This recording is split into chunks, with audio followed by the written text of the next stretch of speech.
Hello and welcome back to our Gloomhaven Guildmaster campaign.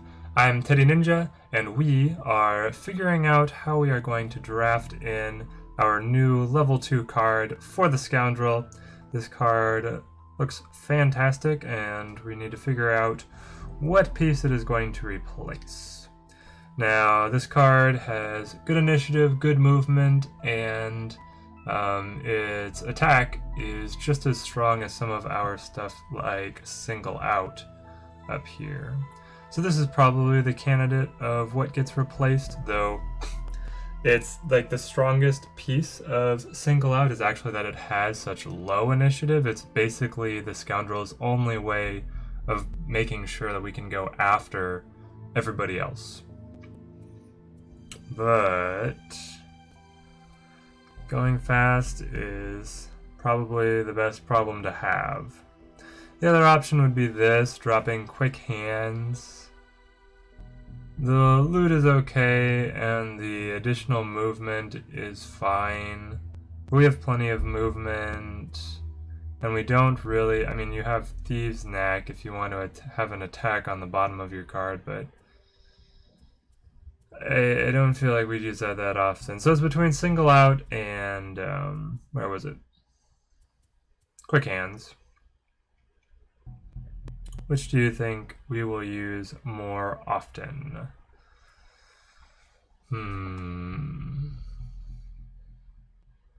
We can always respec if we regret our decisions, but I think I'm going to drop Single Out because never use the bottom of this card and the top isn't any better than Open Wound here. So we'll take that. Now we also have some perk points to apply. We can remove, so these are set up as like, these are all cards that you draw. We can, okay, this doesn't scroll, so these are all of our options.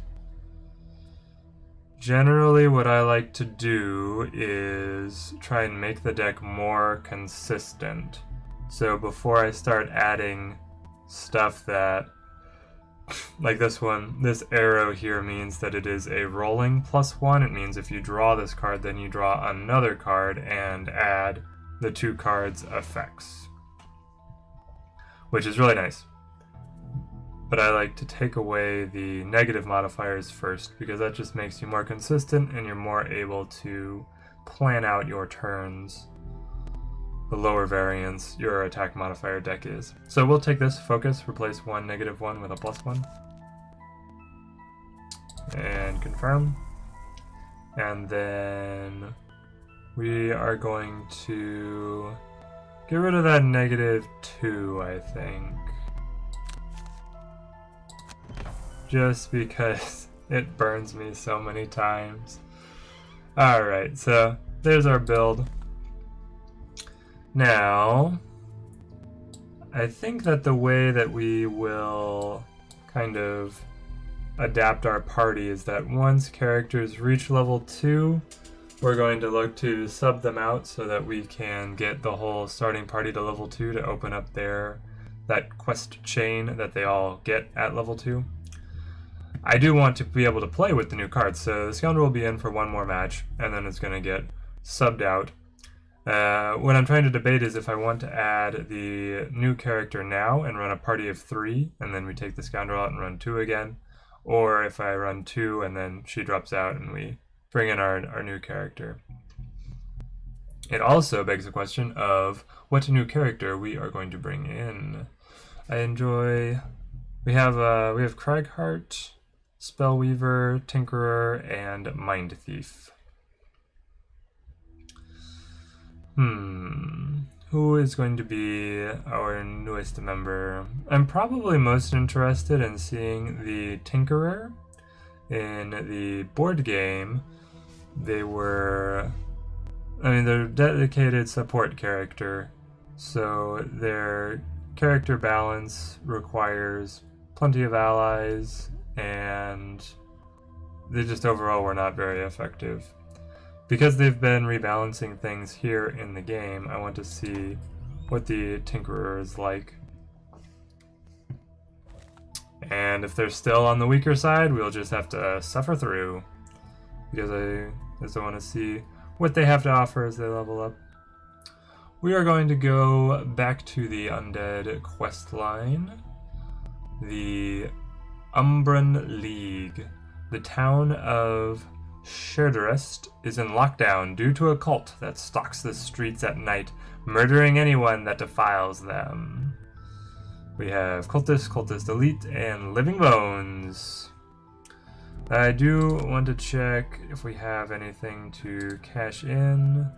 I don't know why it shows the exclamation point. Is it? I guess it's just ones that I haven't moused over. I'll mouse over all of them so that we get rid of it. There we go. And then I don't think I had enough gold to really do anything here.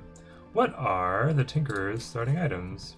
We have Eagle Eye Goggles, and that looks like that's it. Wonderful. Well, we'll do fine. We have not been relying on our items too much.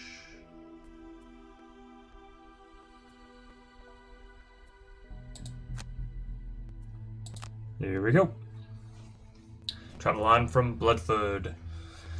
We have an encounter. Tired of traversing a tedious route around a dense forest, you complete taking a path straight through the maze of branches to shorten your journey time considerably. You notice a slight clearing behind the bushes up ahead that could prove to be a shortcut through the dense forest. So we can either take the shortcut or continue down the road. I still don't really have a read on what these events are like here in the game. The last one we had, it was really good. We met the lady and we could basically pick what kind of bonus she was going to give us. I think that we will just stay on the road. After mulling it over, you decide it's perhaps best to continue down the road, and we leave. So we avoid whatever positive or negative was behind the shortcut. Ooh, what a wonderful location to visit. The Umbran League. Your contact has informed you that the town of Sherderest is under the heel of a recently risen cult called the Umbran League. Rumors abound that they have access to forbidden knowledge of necromancy, but any that call them out are swiftly dealt with. You have been directed to a crypt to the east of town and can see signs of sacrifice in the area and unholy sigils painted on the walls. You hear chanting from within and venture downwards. Okay, we have to kill all enemies in all rooms, so our standard encounter. And they have added the Living Bones Elite that we didn't see in the previous tooltip. Let us shake up these cult meetings. They were getting rather dull. I am curious what the game is going to implement in terms of retiring characters, because that's such a big deal in the board game, that each character has a quest, a reason to be an adventurer, and once they complete that quest, they just retire, they're done, and you unlock a new character, and that's your way that you get the new classes in the board game. But in this game, you have different quests to complete as the different starting characters that'll give you the new guys. And there doesn't seem to really be an end point of retiring a character, which it kind of makes sense too, the way they have it set up, because they're going to keep, well, they keep their level ups. So it doesn't seem like they have a retirement mechanic built in currently. Alright, so I'm going to guess that this doorway behind us is just where we came from. And I don't think we have to interact with that. And then we're looking to make it through this door back here. Ah, cultists. They may look relatively harmless at first glance, but you need to eliminate them as soon as possible, as they have the ability to raise the undead. That said, if mortally wounded, they can die in the process. Also, be aware that due to the powerful energies they are invoking, they sometimes have a tendency to explode when killed, so depending on how volatile they are looking, maybe stand back. Ah, lovely, they placed our Tinkerer in the front. Okay. I will do the rundown of the Tinkerer's abilities last. Okay, what are we looking at here? We are looking at a bunch of problems. Oof. Okay. Yeah, this is a pretty good time for Skewer, it looks like. We can move 2 and then pin these guys. What do we spend for quick initiative? Eye for eye, because I don't think we'll need healing till we run through our cards for the first run. And then Skewer. Our rogue. Love opening up with throwing knives. And then we will take... Our initiatives are all so good. Range of 3, so we can hit both of these guys or even this guy without moving. That's nice. I mean, we can just take quick hands. What was our new one? Our new one was open wound. I guess that's a melee attack. We'll hold off on that. We'll play this. Now for the Tinkerer. They have a pretty high hand limit. Looks like more cards in hand than either of our other characters. Energizing tonic. So you heal 5 at range 2, but that's a burn. And the bottom is also a burn. Whew, that is a bad card. You get the 16 initiative for a basic action, which is probably what we're going to use it for most. Restorative Mist. Another range heal, and then move on the bottom and heal all adjacent allies. Toxic Bolts. This is our first attack. Attack 2, range 3, and poison, and create earth. And then attack 5, range 2. Oh, but that's a burn on the bottom. Okay. Net Shooter. Burn on the top. Attack 3, range 3, immobilize. And you attack with that AoE. And then on the bottom, immobilize, target 1 adjacent enemy, and then you move 2, so you can pin them in place and then run away. Which is a pretty useful combo. Stun Shot, damage 1, attack 3, range 3, stun. Beautiful, beautiful. At 20 initiative, this is awesome. Move 4 on the bottom, also so good. Reinvigorating Elixir, this is like a basic heal, it's not a loss. And then 1 adjacent ally may recover all their discarded cards. But you lose this card. Okay, so you basically get the effects of a short or a long rest, but you don't lose the card to do so. You get them all back. That's fun. Flamethrower, also a lost card on top. Ooh, we have a lot of lost cards with this character. I don't like that. Gonna burn through this high hand size. Attack 3, wound, create fire. Yeah, right in front of you, and a cone. And we can shield, affect self and all adjacent allies. That is nice. But it gets all our buddies. Attack 3, range 3 seems to be the baseline of our attacks here. And you and all adjacent allies add plus 1 attack to all your attacks this round. That's what the Brutes card wanted to be. One of the ones that we didn't take. Proxy Mine. Create 1 6 damage trap in an adjacent empty hex. Gain 2 XP when the trap is sprung by an enemy and it is a lost card. I wish it wasn't a lost card, but the 6 damage. 6 damage is very high because it also ignores armor. And then move 4 on bottom is best utility. Hook Gun. 2 damage, 3 range, pull 2. Pull 2 is fun for setting up traps, especially against the archerers, the bandit archers who place traps in front of them. Loot 2, 1 XP and a lost. Harmless Contraption, Summon Decoy. Okay, so this is our first summon. It is a 6 health, 2 speed, but it does no damage. So basically we set up a pincushion that we can drop in front of us that the enemies will mindlessly target. And then we can heal 2 at range 3. I'm going to try it. Summoning in the board game, I keep referencing the board game, but summoning in the board game was terrible.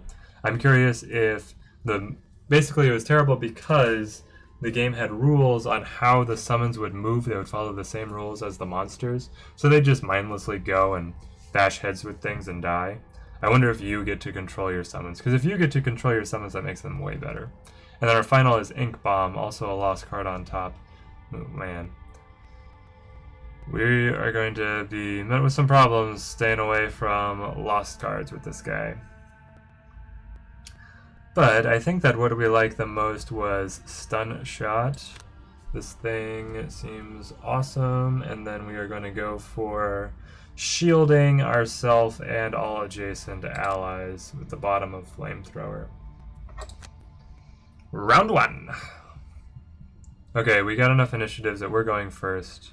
The elite cultist is moving and healing somebody, which is annoying because I don't know if we're going to be able to finish anybody off. The normal cultist gets the same thing, just the elite has the jump in initiative.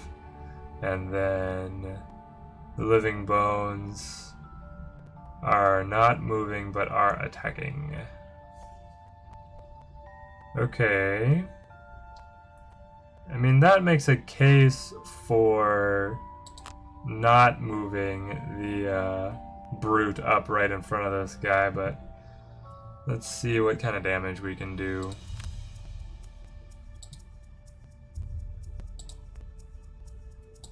And we'll pop advantage here. Confirm that attack. Okay, we only got the 1.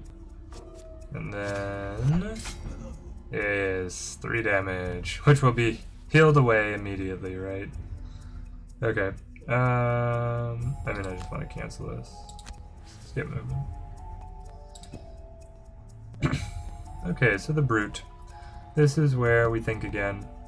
Because if we run up to this guy, we're doing 3 damage, and he has armor. He's probably not gonna die. And then he's gonna attack for 4. We will be shielded.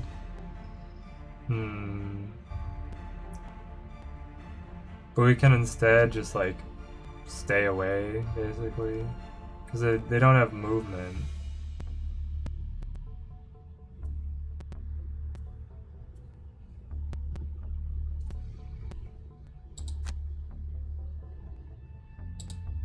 I think I'm just gonna move up here.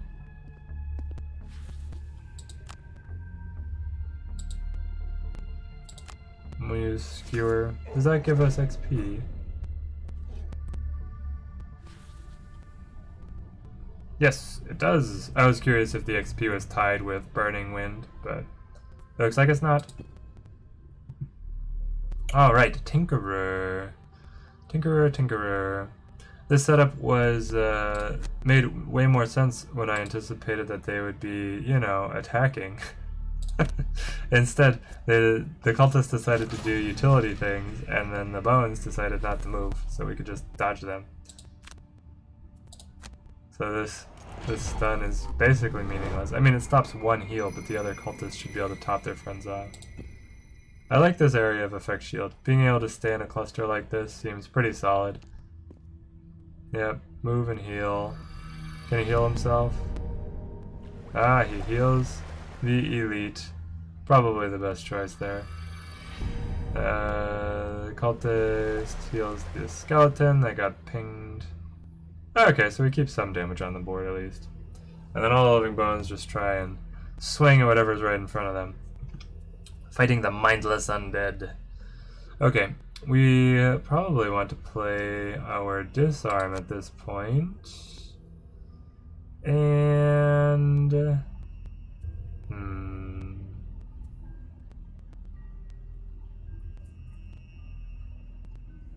maybe being able to cause some chaos here would actually be fun.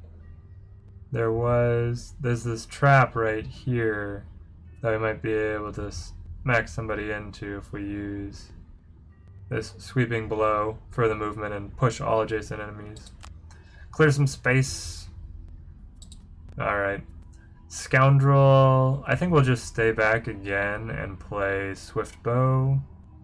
Use our range attacks while we can. Though, getting in... So if we anticipate saying that the Brute is going to be able to push this guy over here, it could rush in for our flanking strike to finish off this guy.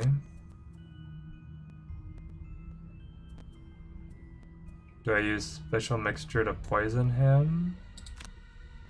I can, just to guarantee that it gets off. We took away the -2, but with the -1 modifier, we should be fine without it. Honestly, by taking out the -2.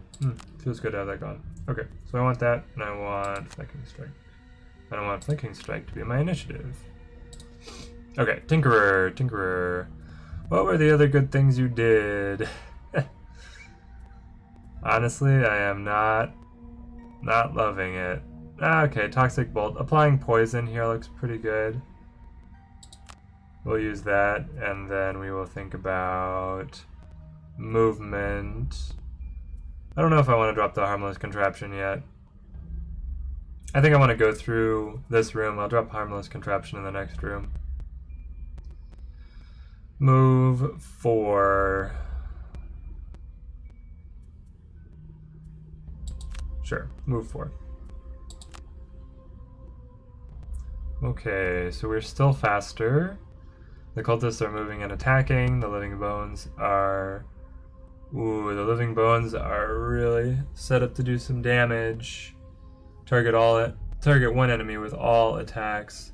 And so the elite is able to do 3 attacks, and the basics are able to do 2 attacks.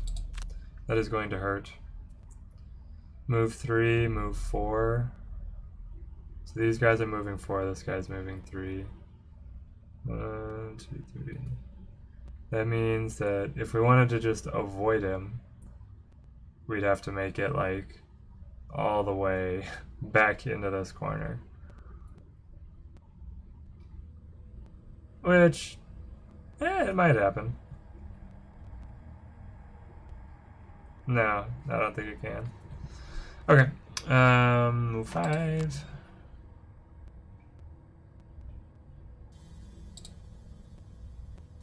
No, so, yeah, this way.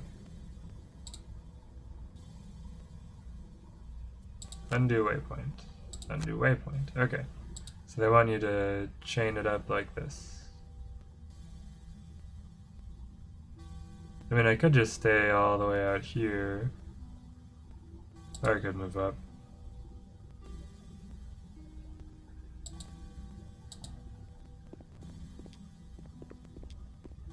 Oh, cool, so you can go back and forth on stuff. It's important because the Brute has that card that will let him gain attack for how far he's moved, so you can like run back and forth in front of somebody and then stab him for a time. Okay, Brute. I want to... I mean, now I would much rather disarm like one of these guys.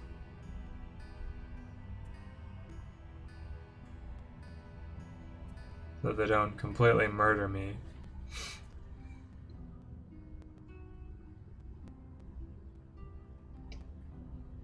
But their range of threat is just so large in this room. Really the only safe spots are way back here in the corner. Ooh. I mean... yeah, I can really only put one character back there. Which I'd probably want to be the Tinkerer, because I think the Brute can survive.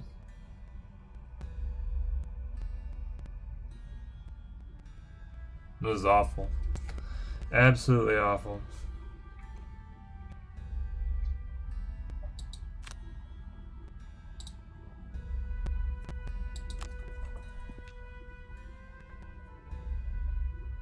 Okay, so we'll skip our movement here. And then we're gonna push you into the trap.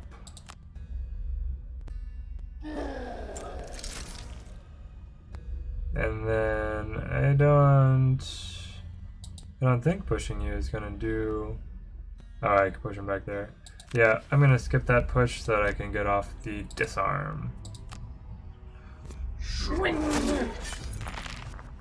We do no damage, but he can do no damage back. So fair's fair, Skelly boy.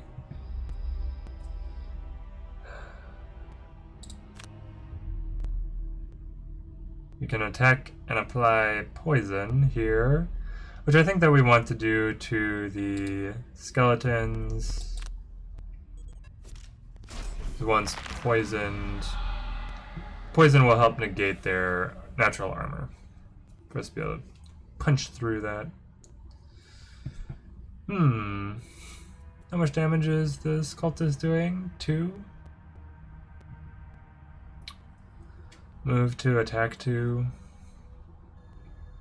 I kinda wanna get the loot.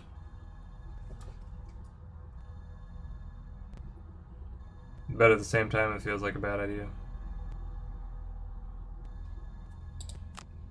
To let our squishy little guy get attacked.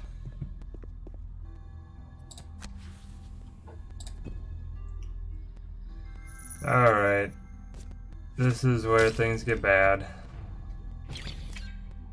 Yep, he stabs us with his little cultist knife. This guy comes up and stabs us. 0 damage. Okay, he was only doing 1 damage. Oh, he got the crit. Yep, that's where we burn a card. It's definitely where we burn a card. Yeah, we'll burn this. Burn overwhelming assault. Hey! Okay, 4 damage. Question is, do we burn another card? I feel like there's probably gonna be something else that's pretty bad, so I'll take this one. I'm gonna have to take a bunch of these on the chin. I have to survive this guy now. Alright, so the -2, we definitely take that. 2 again, yep, I'll take that. And then I think I'm gonna have to burn a card here. Oh, -2. We're alive! And then this guy was disarmed. Whew! Whew, we are in trouble. We are in trouble.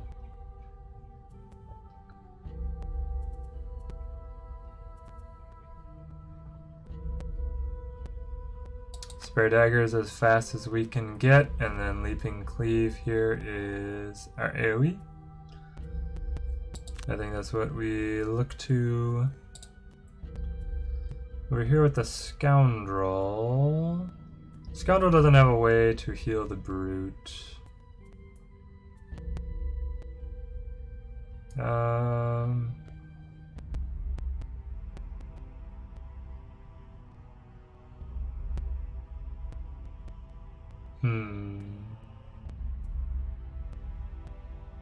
Yeah, so we want to play with the poison, and then it's a question of if we want to use open wound here or the backstab.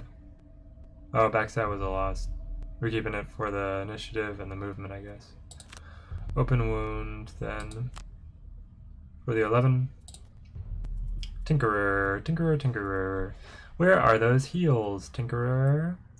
Heal 3, range 3, yes. Or move 2, heal 1. Heal 3, range 3. Was there a heal on any of the bottom of these? Heal 2, range 3. Okay, it looks like we are gonna just play the heal game.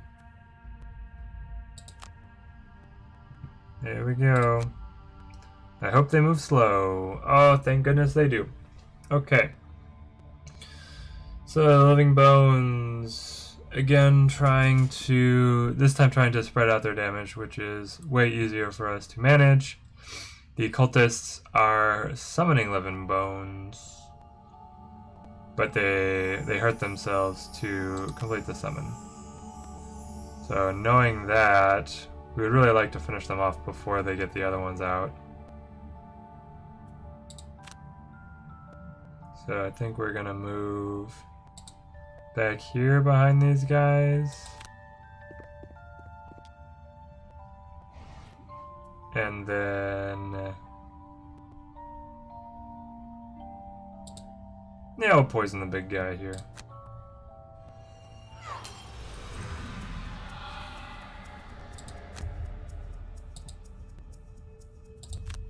And then we'll hit him.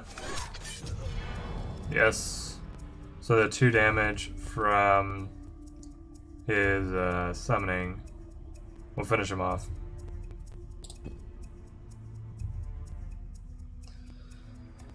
Okay.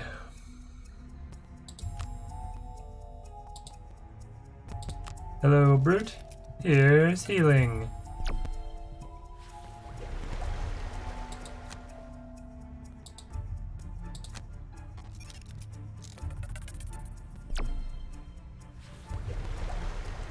Yeah, that's not so bad. We got 5 health back on the Brute.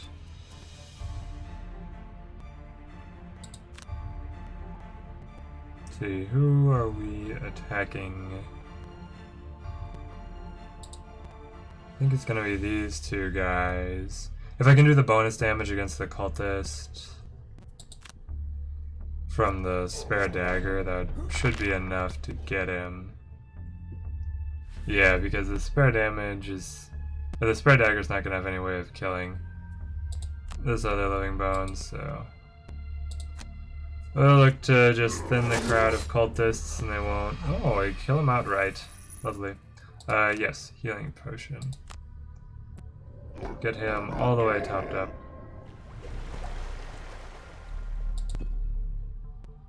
It would have been nice to be able to pull the Tinkerer away because this guy's going to be able to attack both of us.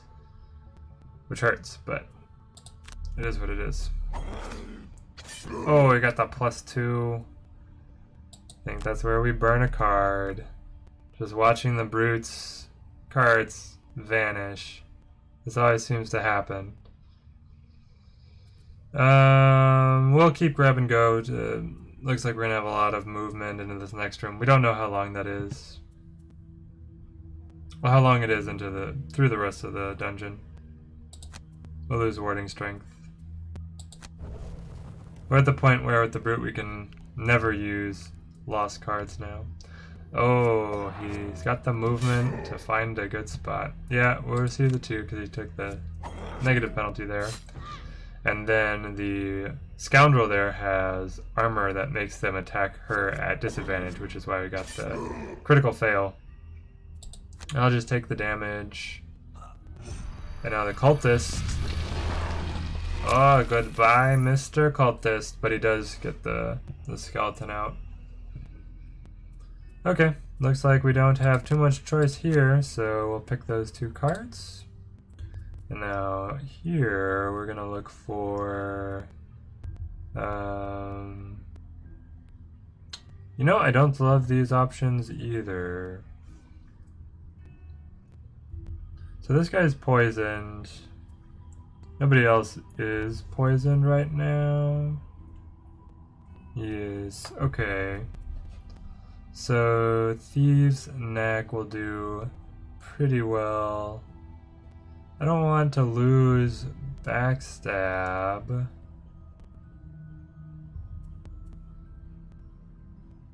Especially not when I'm getting the full bonus for it. So I think we take these 2.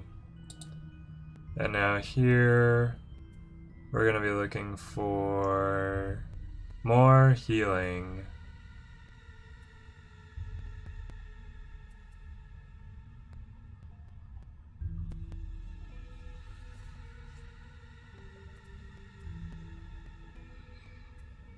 It looks like it's the reinvigorating elixir or bust. So we'll play Energizing Tonic just to have the best initiative that we can get, and then Reinvigorating Elixir here. We're going to be stuck with some slow initiative turns after this. We have Net Shooter to redeem one of them, but then something's going to put him in the 60s, which is going to hurt.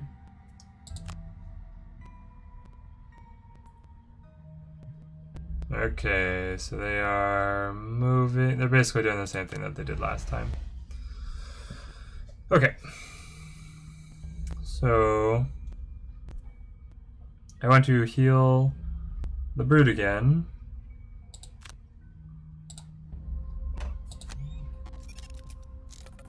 And then I want to move out of the way of danger. So I think I just take one step back. Because if I go here, this guy can pound me. Stay alive, little tinkerer. This is your first dungeon. I am sorry that I have brought you here. Okay. So we are going to stabby stab.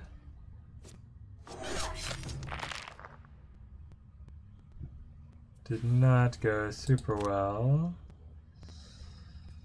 Oh, we can use the bow to come after him, but it'll be at disadvantage. Or we can go against one of these other guys. I think I'm gonna try and negate the disadvantage. Yeah, I got the +1. That's pretty good.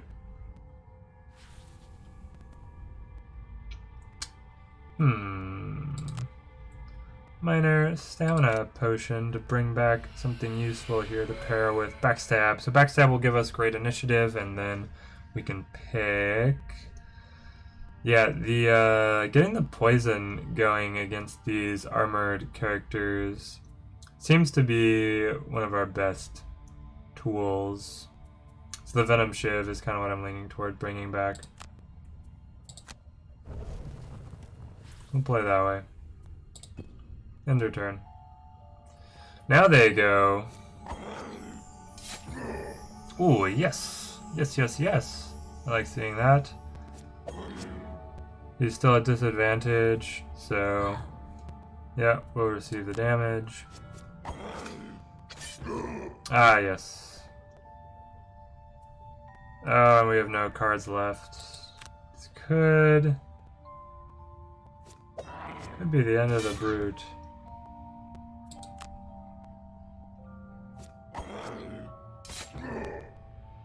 Nope, we're alive. Amazing. Amazing. Ooh, okay. Okay. Now is where we go. 2, 3, 4, 5, 6. We can run all the way over here and hopefully just one-shot this guy. So we'll take the move 4 plus the boots. So 1, 2, 3, 4, 5, 6.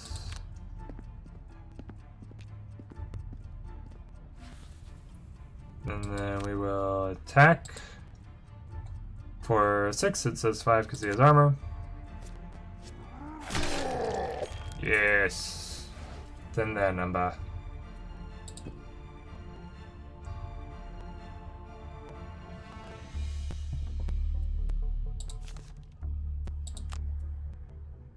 We lose sweeping blow, which is fine. We want, I think, provoking roar to disarm one of the elites, and then play something slow for movement. Honestly, I might take the balanced measure, just because getting that combo off is so low initiative. All I need to do is walk up here. Yeah, so we'll take balanced measure just so that we're not stuck with that 77, 87 initiative turn again. And then here we're already locked into these two. And then over here, we're not super happy because we're out of heals. What good is a Tinkerer when they don't have heals? Well, we're about to find out. Okay, so are you good for anything? Hook gun, yes, you can pull them towards us. I don't want that. I think I can just skip the pull though. The way that the game rules work is that you read the cards top to bottom. So we attack for 2 damage at such and such range, and we have the pull. And so you can stop at any point on the card that you want, but then you cannot like pick it back up. So if it said attack 2, range 3, pull 2, and then attack 2, if we stopped after the range attack and ignored the pull, we would not be able to then get our second attack off. I don't know if that makes sense, but that's how it works. We have 1 range attack. This is... I don't like that all of these are lost cards.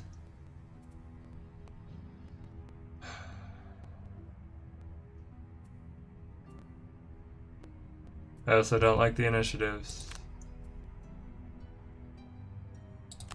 But I think we just take this. Oh man, we just got it off. Okay, so move 2, attack 3, target 3, and then heal themselves. Move 1. Okay, so these guys are moving 2.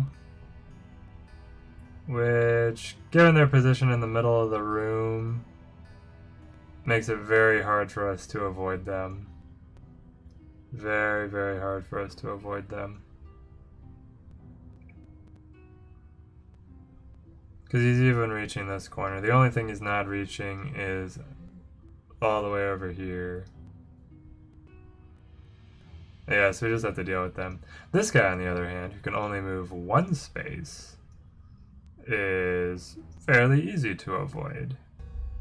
We just have to stay on this edge. Okay. I think we're using the Venom Shiv to apply poison over here.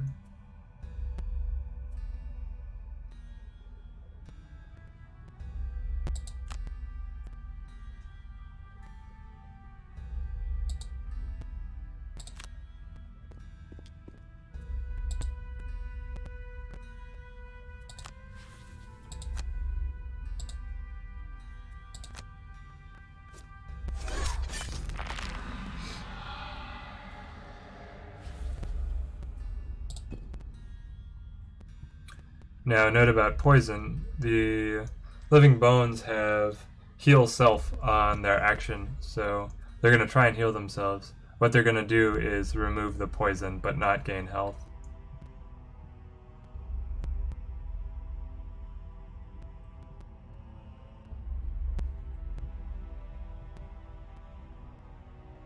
Then I can disarm one of them.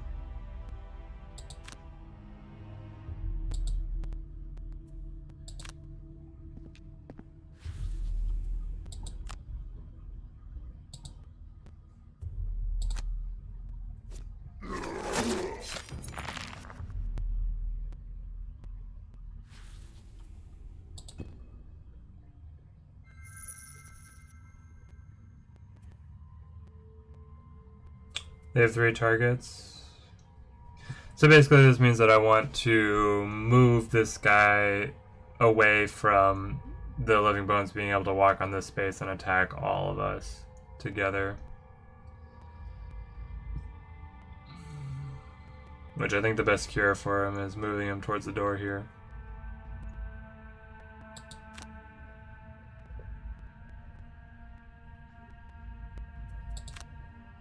It is technically first. Oh man, I was about to pick the wrong card. Okay, we can attack first. Here's the thing, if I attack here, it just means that the skeleton is unable to attack the brute. And that was a guy who was disarmed. So finishing him off is actually not the best play. What's the range? Range is 3. We're not going to be able to finish him off unless we draw the crit, which is extremely unlikely. So our best play is probably actually to move first and then finish off the skeleton in the corner before he heals himself.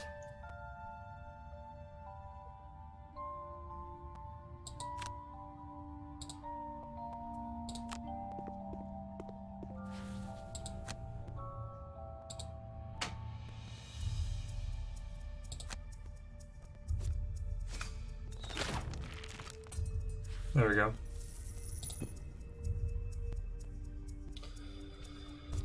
Okay. Yep. Ah, and that was the end of our cards. So we lose 2 discarded cards. Not fun. Well, there goes Quick Hands. And we want to keep all the poisons we can. This might be the case where, well, Throwing Knives is good against cultists. We'll lose Backstab. Oh, man. Yep, burn another card. I don't know if we're gonna make this one, guys.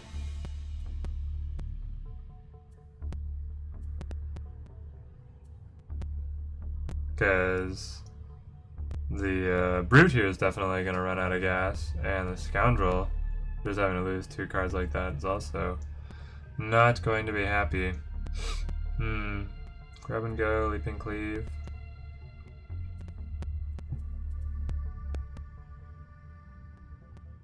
Ah, eye for an eye. That's what goes. Even though it's good initiative.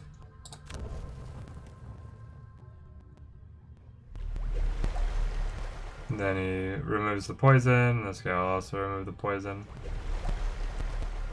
Alright.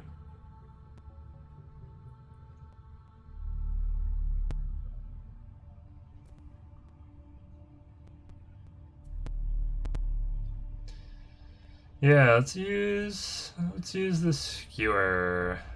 Get them both.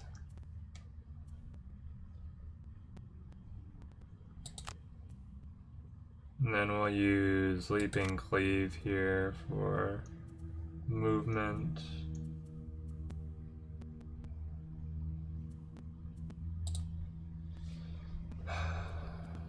Short rest.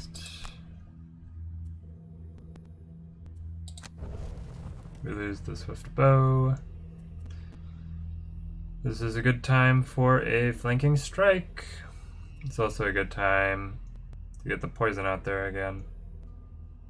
So we can just dance over here, poison him, and then hit him with the Flanking Strike for 5.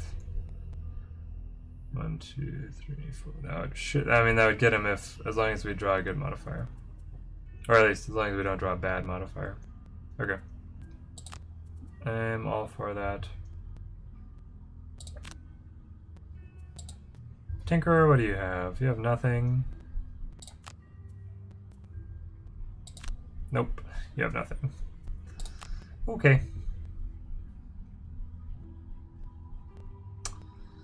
Move 4, attack 3, target 3. Ouch. Ouch, ouch, ouch. So if I move here and kill him, and then the Brute swings around. Well, if I don't kill him, the Brute can swing around to skewer him. Otherwise, the Brute can position however he wants to kind of mess up their play.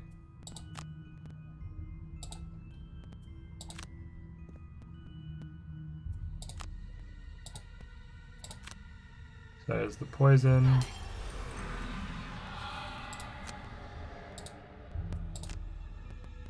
Now we kill him. Yes. Excellent. Okay. This opens up my options a little bit. Stepping here would be pretty bad if I do not kill him. Stepping all the way around here puts me farther from the door, but it gives me the loot.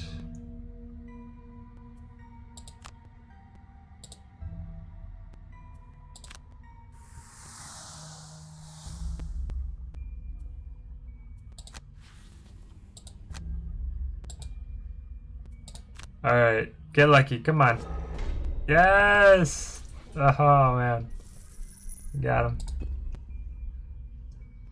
Okay, do we want to open this door and see what horrors are within? I guess we do. Alright, we'll move. Open door.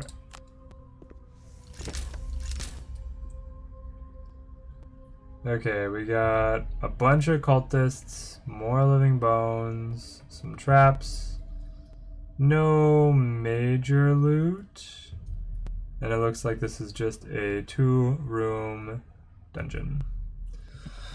Okay, they're gonna come in with a move 4, and these guys are summoning more living bones. Ah, wonderful. It's gonna really spam problems. Okay, we're just gonna run back. Be able to pick up this loot. Let the enemies come to us.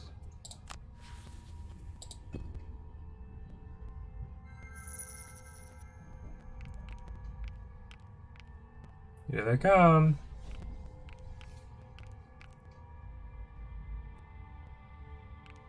Are these all elites? They are. They're all elites. And here come the basics.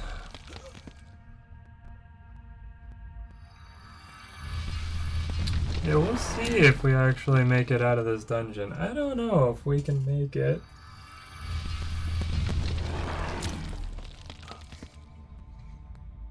Just because we've lost so many cards.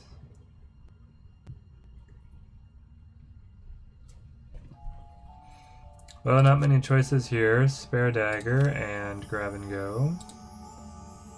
Over here. Open wound would be great if we had somebody up next to them, but I don't really want someone up next to them right now.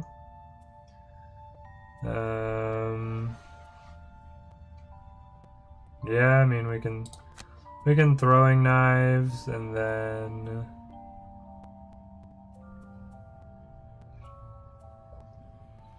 move. I want to keep the poison. Thieves' Knack. The attack on the bottom is pretty good though.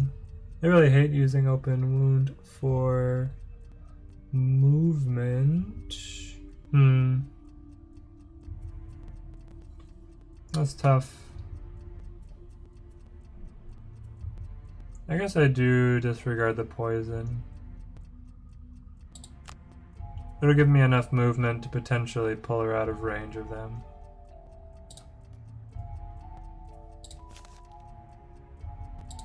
Alright, we short rest the Tinkerer. Okay, getting the harmless contraption out could be pretty fun, because we can put it in the front, it'll buy us a turn. But I also want... where's the card? This one. One adjacent ally may recover all of their discarded cards. I kind of want to do this for the Brute. It would have been better to do earlier, because you get more cards back. But he's looking at only a few more turns left until he gets exhausted.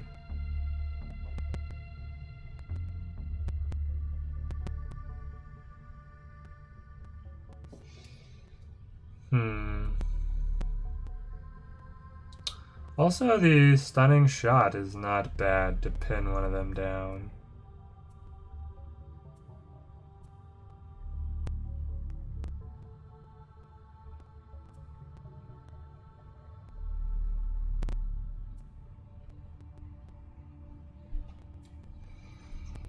I think we will take the heal and we will play Harmless Contraption. Oh, Harmless Contraption is on top, so I need to be looking for a bottom of a card I want. I mean, that could still... the Restorative Mist could still be the best thing. Attack 5, range 2, and the Toxic Bolt, but then I lose my poison. I don't want to do that.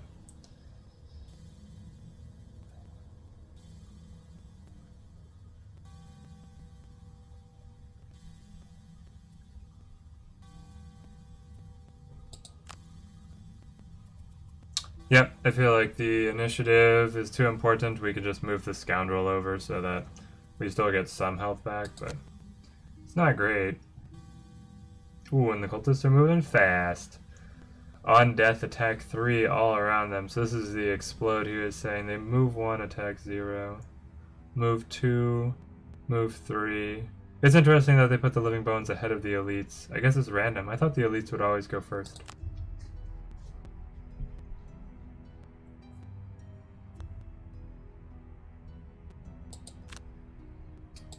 Yeah, against armor, the throwing knives are showing some weaknesses.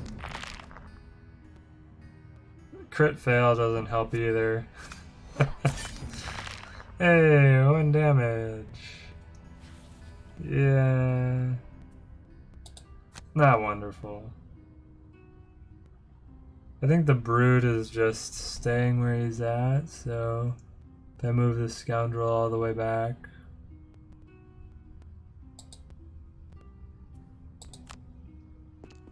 The Tinkerer can heal.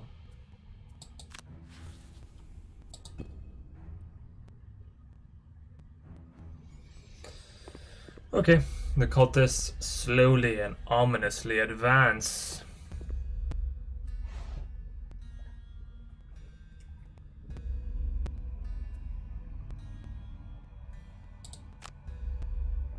I'm very curious what this is gonna look like.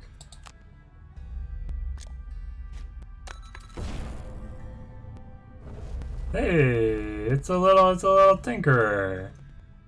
Hey, I like that. In the board game, all of your summons were just tokens that were generic on the board. And so you had the minis of all the characters. Yeah, confirm action. I'm not gonna skip a heal. Why would I ever want to skip a heal? Okay.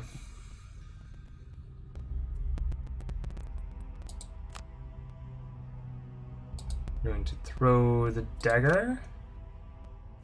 I wonder if the summon counts as an ally for the purpose of the Scoundrel's other abilities.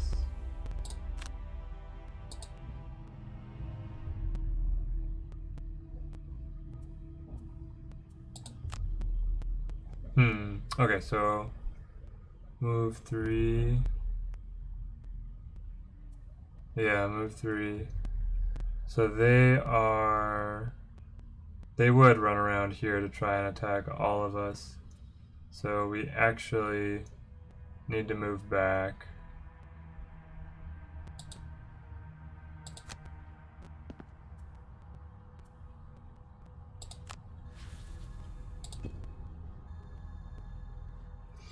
Alright, here they come. Yeah. I don't know if there's a better spot to... Oh, and he just one-shots it. Yes, wonderful, wonderful. Okay. I mean, I know that there were some cards in here that were just made to be burned.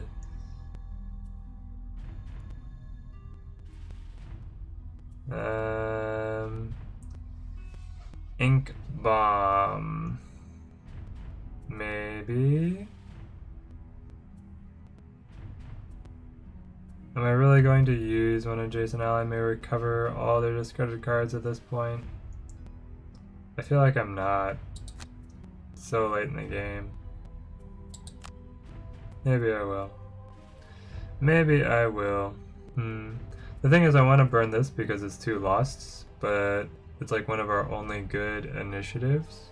And we can pretty easily just use like it for move 2. Or even burning it for the 5 health on somebody if they're standing in the way, protecting us. So, by Ink Bomb, have to burn something. And I imagine this guy's also going to attack him. We have to burn something else here.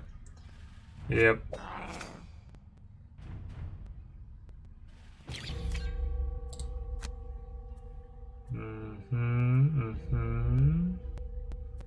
Hook gun, maybe? What is 2 damage gonna do for us? Nothing against armor.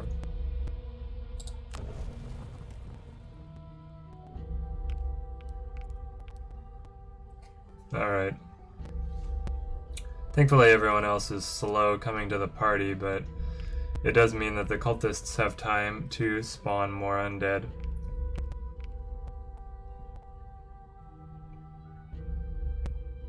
The enemy behavior, I think, is also in a deck, and so I don't know fully how it's balanced, but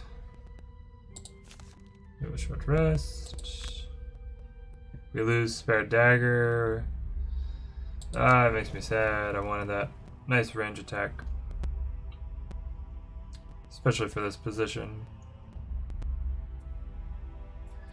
Use the disarm, I think. Balanced measure for movement.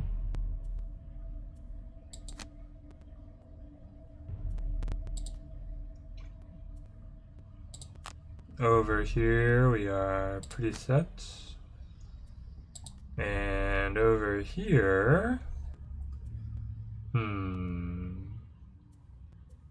yeah, we want to use stun shot for sure. That's on top, and then do I want to use?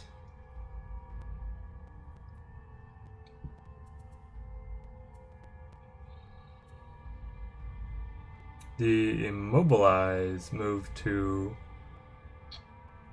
seems nice.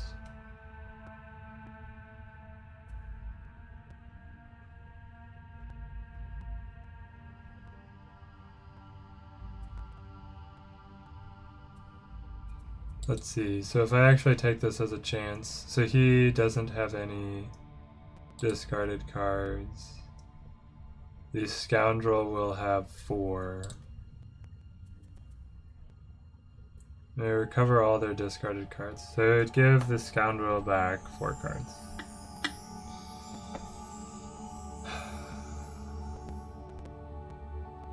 Yeah, let's see how it plays. I wish I could use it on the Brute, but keeping the Scoundrel alive is also important.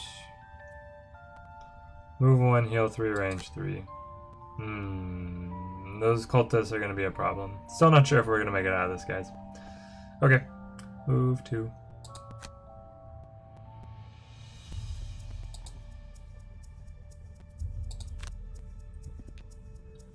Walk up and yeah, skip the rest. Disarm.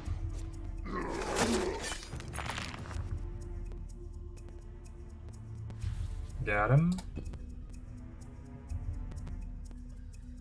Okay.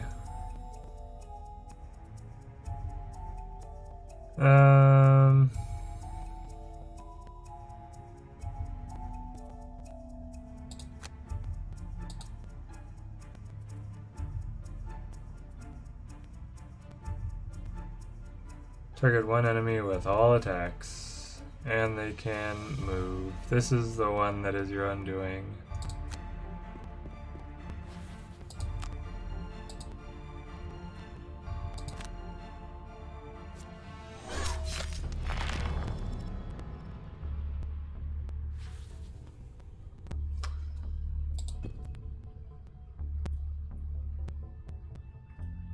Okay.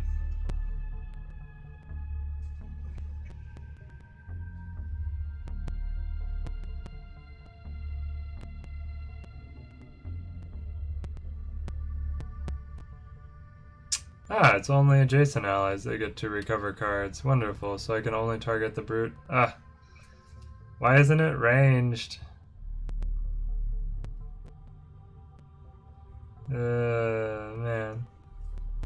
Okay, so if I stun this guy's the only one who attacks. He's gonna come up here, and he's gonna kill the Brute.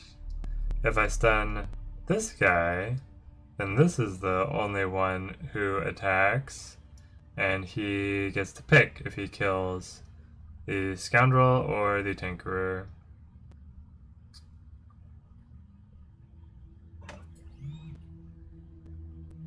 If I heal someone, they both attack. Definitely stunning is the right play.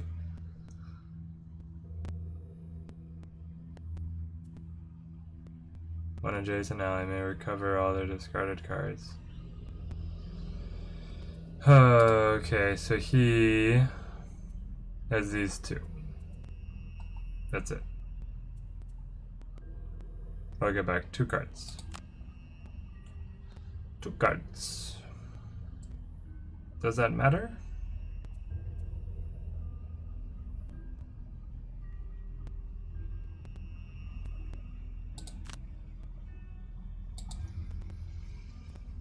Yes, that's how we'll play it.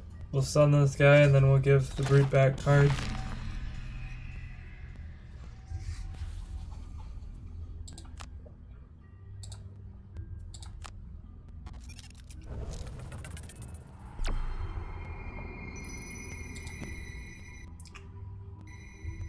So as I look at this card, the let someone get their cards back card, it definitely looks better to use as early as possible on that first round before any redraws where you have a lot of discarded cards. You'll get the most back, and especially if the brute is going to be the guy in the front taking damage, we need him to have a lot of cards, a lot of rounds, otherwise it doesn't work very well. Okay, finish him off. Poof. Lethal damage.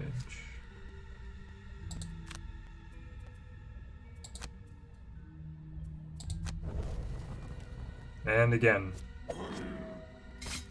Lethal damage. And again. Lethal damage.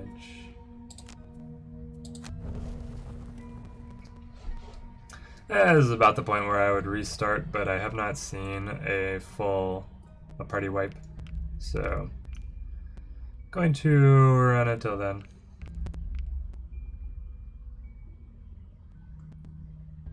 Just to understand what happens when one party member goes down and all that good stuff.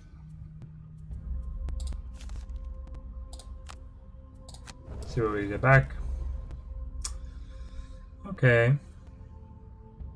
Flanking strike is the natural pick here. We can kill him. Take flanking strike, and then we've lost special mixture, so I think we just play.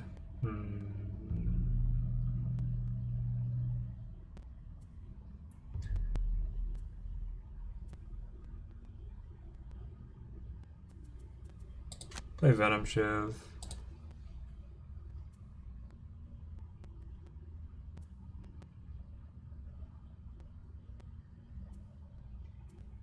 We'll take the Toxic Bolt here and this Nut Shooter. There we go. Alright, Living Bones 2020 27. Okay. Yeah, these guys, when they form swarms, just look like their mechanics make it impossible to come back into. Because they'll heal themselves, which is so efficient when they're armored. The cultists will spawn more, which will hurt them, but then they will heal each other.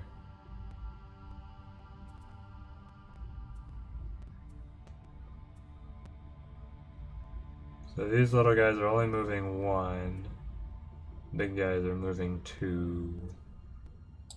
So we will run into the corner.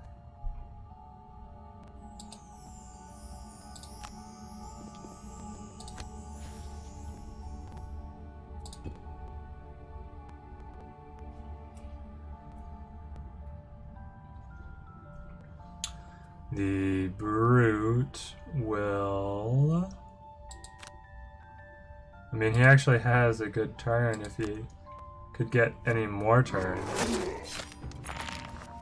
Because I can disarm this guy, and then I would be able to move out of range of the other guys.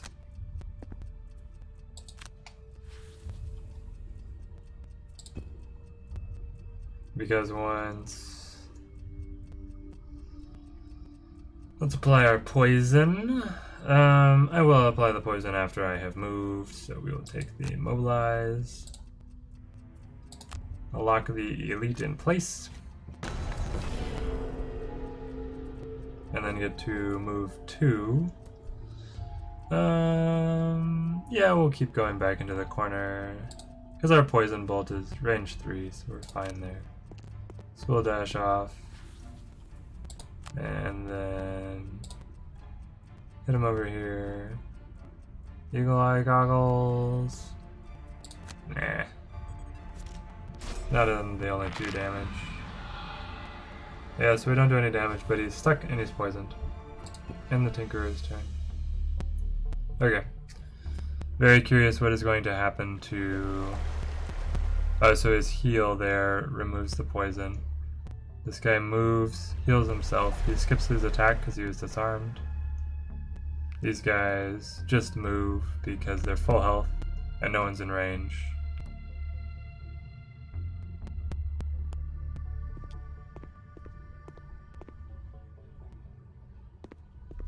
Cultists are wandering around.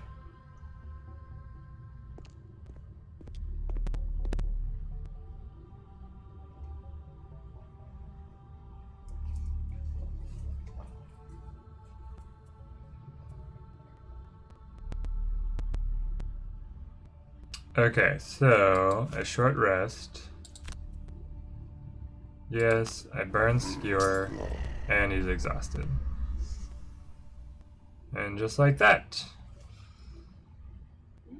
Exhaustion. Brute is exhausted due to lack of available cards. So he's done. That's it. That's all I could do.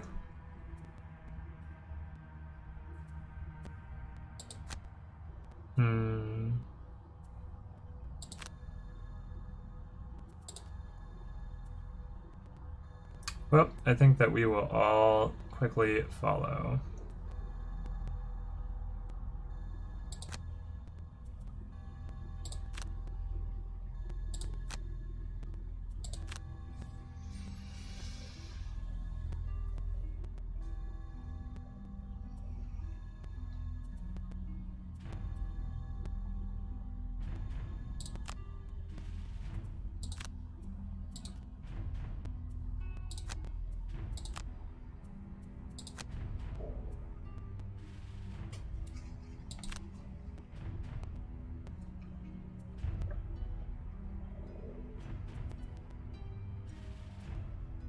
Alright, these guys are not moving. Which means it is the perfect time to throw some knives.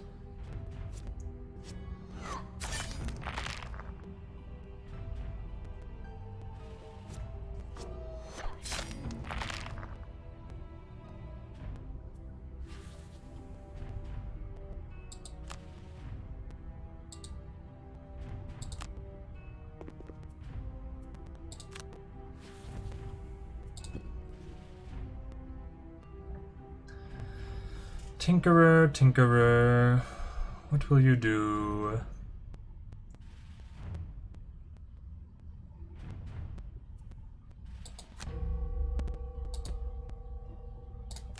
We'll pop the goggles to try and finish off this elite. Hey, we got him. A lot of good it will do us.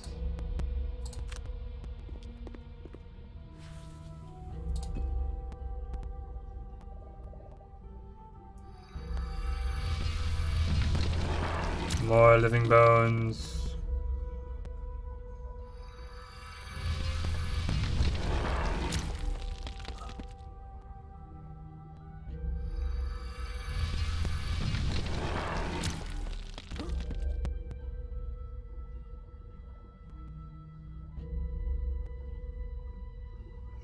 Youch.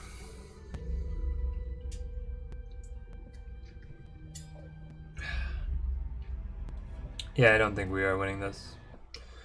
We're going to see if we can redeem the Tinkerer with maybe their alternate cards here. So the cards that we have not taken are Reviving Shock, Attack 2, Range 3, Target 2. So this is very similar to the throwing knives from the Scoundrel, except you do not get experience and its initiative is worse. You also have heal 5, range 2 on the bottom. Well, I like throwing knives. It's not good against armor, as we found out, but this otherwise seems to be a better card than a lot of the other things that you get. Volatile Concoction. Create 1 2 damage poison trap in an adjacent empty hex. Yes, this is, if it's not a lost card, I can keep doing this. Yes, please. One ally within range 2 may recover 1 of their discarded cards.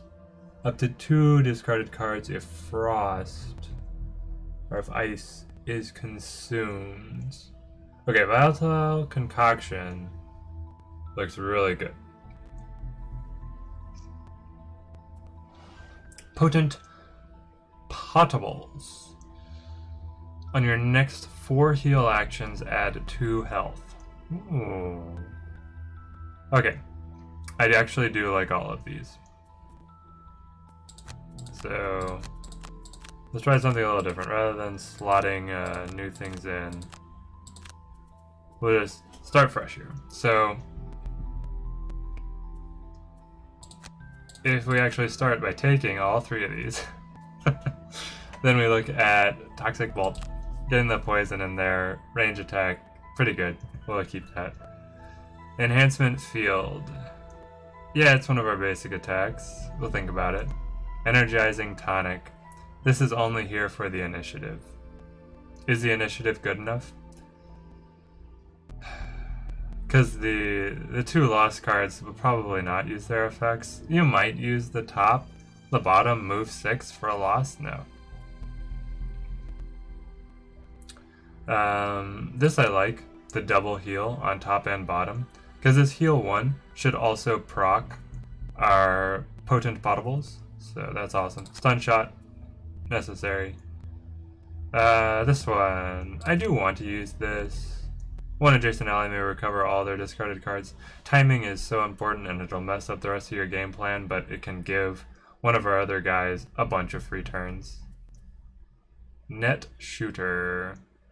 Well, we used the Immobilize and Move Away once to good effect, and the top being able to pin them all in place to buy time. Not bad. We'll think about it. Ink Bomb. I don't think I would take Ink Bomb when I can take Net Shooter. Because it's also, I mean, it has better movement, but it has worse initiative. And it doesn't immobilize, just does more damage. Hook Gun. Useful with the trap, but most things are melee. Harmless Contraption. Oh, heal 2, range 3 on the bottom. Well, we'll think about it. Proxy Mine. Nope, that one's been replaced. Okay, so what were ones that we kind of liked? Get that basic range attack in there, that's important. We'll take the Net Shooter. We'll leave the Ink Bomb. We'll take the Hook Gun so we can proc our own mines. Shield all adjacent allies. So we did use this, and it did negate damage. Which is good. It's good for it. It's a good sign. Harmless Contraption. Do we take it just for the heal on the bottom half of the card? Because the decoy is so bad. Yeah, so this is totally gone. Okay, so we're looking for 2 more within here. We've ruled out Proxy Mine, we've ruled out Ink Bomb. It's between these 3. Honestly, I think we drop Energizing Tonic. Move to its 16 initiative is what this card really says.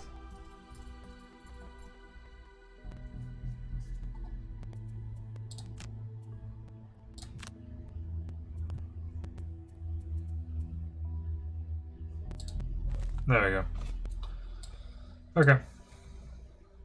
We'll let the undead rest for now. We'll go over here. The Angry Jinns. The last guards inhabiting one of the southern human fortresses fled with tales of undead and jinns attacking them. It's time to investigate. We gotta fight living spirits. So more undead here, but a different setup.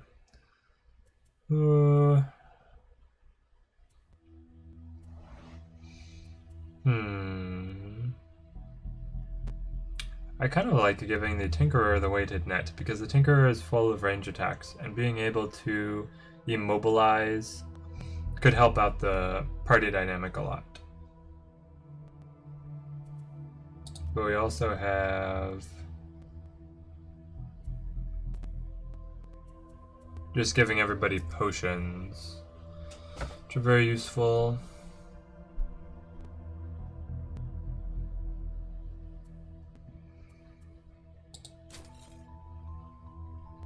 No small items. We have the stamina potion here. Healing potion here. What are our weapons? Ooh, extra poison sounds nice. Adding stun to the entire attack. Very good when we can attack multiple targets.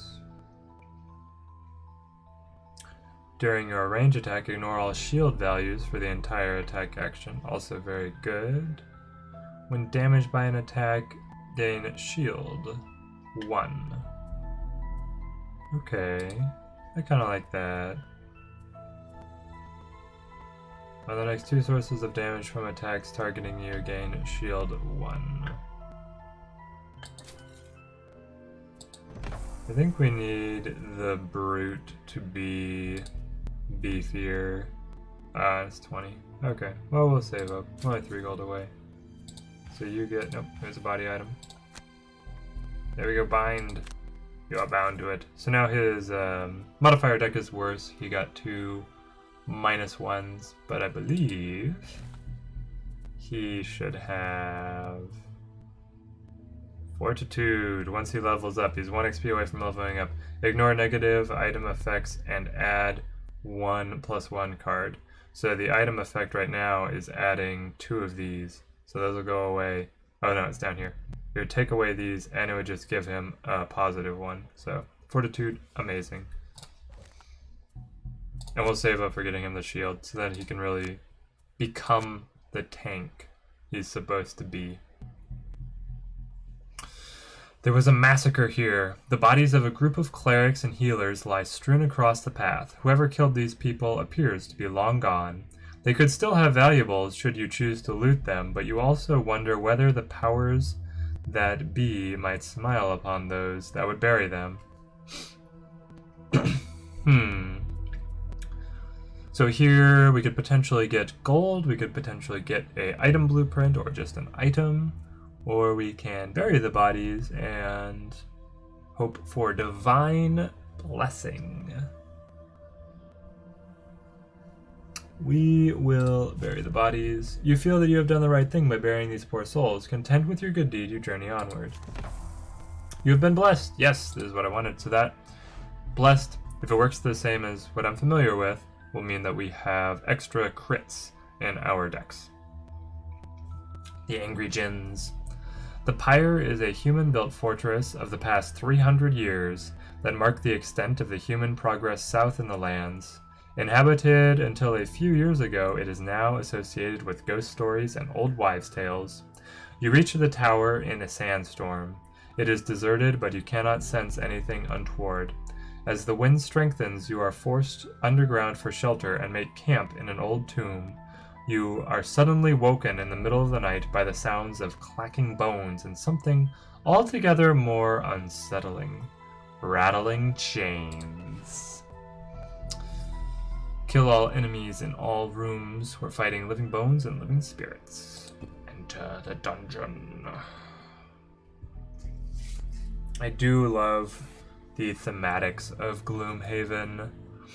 Its fantasy world is... It has enough fantasy elements to be familiar, but then all of the most of the character races are unique, and they bring their own twists to fantasy there. And then you also have just the way that they've set up like the class system of the characters you can play that are also pretty unique. They're not kind of cut and paste. Oh, so much more shield. They're not like cut and paste. I used the warrior's only going to tank. Like, he doesn't actually have armor or shields. You can get it to him and you kind of can make a build that is a tank, but you could just as easily go for like all damage items on him too. Oh dear, you have awoken some living spirits, the souls of those who died suddenly and unhappily. Yay. Isn't all death unhappy? Spirits have a resistance to damage, so you'll find attacks with Pierce more effective. They also fly, so traps won't help. Oh man. Man oh man. But they only have 2 health, so if you can hit them with a big attack, they're gonna go down. Alright, what have we got? Do we have any Pierce left?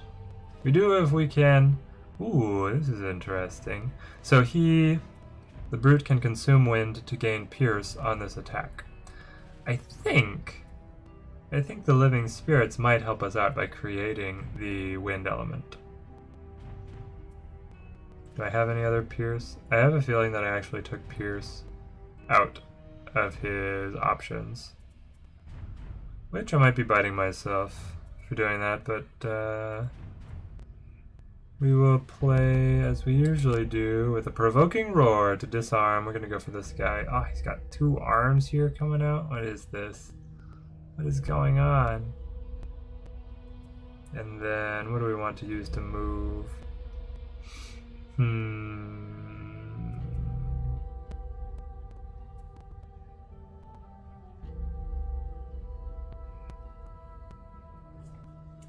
I mean, these skeletons are not usually very fast. We could just as easily open up with the balanced measure, grab and go to one-shot somebody. I kind of like doing that. The Tinkerer here. Where's your stun? Yes, stun shot. We will use that, and we will use creating the poison would actually also be good. The poison trap, volatile concoction. Because if these guys are going to run towards us, having a trap up here should be pretty easy for him to either pull someone into or the brute to swing around and push someone into. So in that case, we would be looking for the bottom of one of these cards to use. Should probably be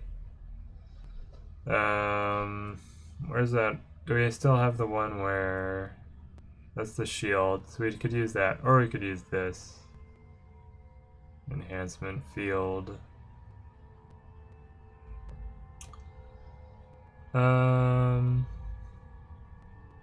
You and all adjacent allies add +1 attack to all your attacks this round. It means that the brute will get +1, potentially negate drawing a -1 modifier because that's been added to his deck. And then here, I think that we take the Swift Bow. Oh, her initiatives are all so good. It's all so good. Okay, then, ooh, if we are moving after the Tinkerer, we can actually try and get across to be adjacent to them, and then get the bonus damage. Which means that we can use our Quick Hands, puts us kind of close. I like having the poison though. Nah, we'll still take Venom Shiv, I think.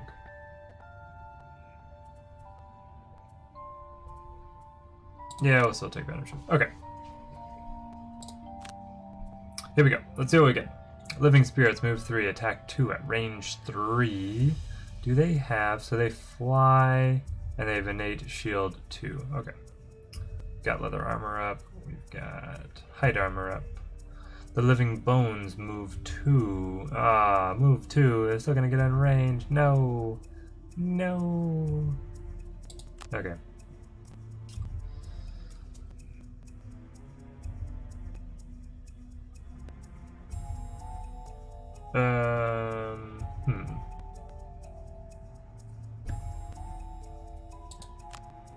So we stun you.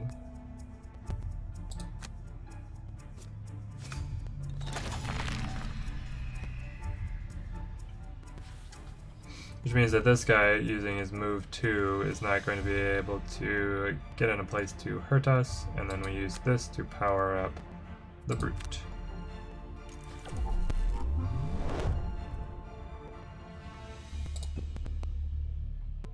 I should have used that first because it would apply to us.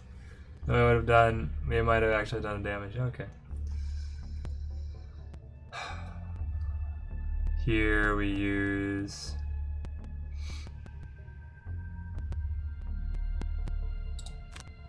Swift Bow.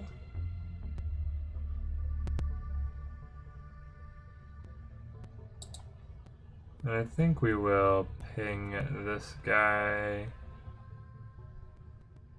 Yeah, give us the advantage. Give us the advantage. Ah, two zeros. Well, it was meant to be. Okay. Then he's going to be able to move 2 spaces, so he'll be able to be right here, which means that I do not want to be next to the brute. I instead want to be all the way over here.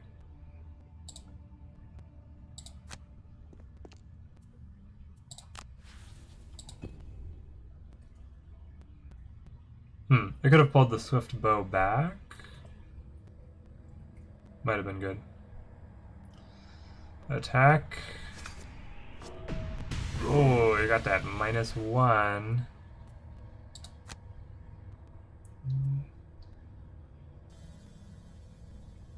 And we will use the shield here, so receive no damage.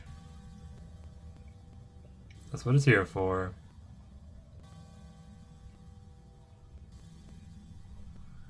Okay, so he's going to attack the rogue. He's at disadvantage. Yep, I'll take the 2.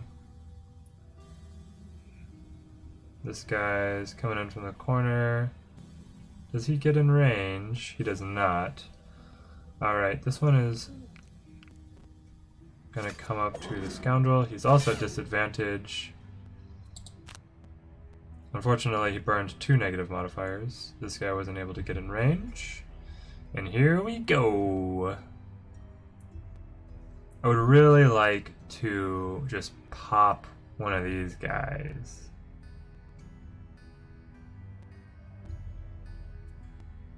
Being able to charge up attacks that will get through. We want to get through all in one shot. So we'll do something like... Yeah, I feel like we need to add the boots just to make sure that we get it. So we'll go here. All the way over here.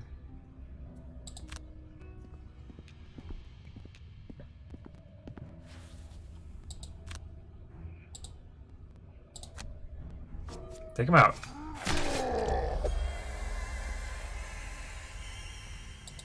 Perfect. Now, I could use the disarm. I think using the disarm is probably the best bet. And then, what do we want to be our movement? Overwhelming Assault? Overwhelming Assault gives us some fun options. I could like run in here and then push this guy back and smack this guy. Yeah, I see the path forward. Scoundrel, caught here in the corner. Without any friends nearby. Not able to get that D&D sneak attack. I can move and poison them, and then I could Use the open wound. Is the Tinkerer going to be able to go fast enough? The Tinkerer is not going to be able to go fast enough. But the Brute is. So if I do go at 11...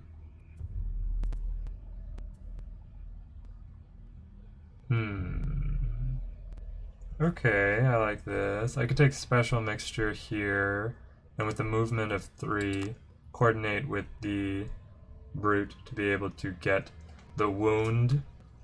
The Wound is a way that we can get through to the spirits. So I like that. And then over here on the Tinkerer side of things, I think that we need a trap.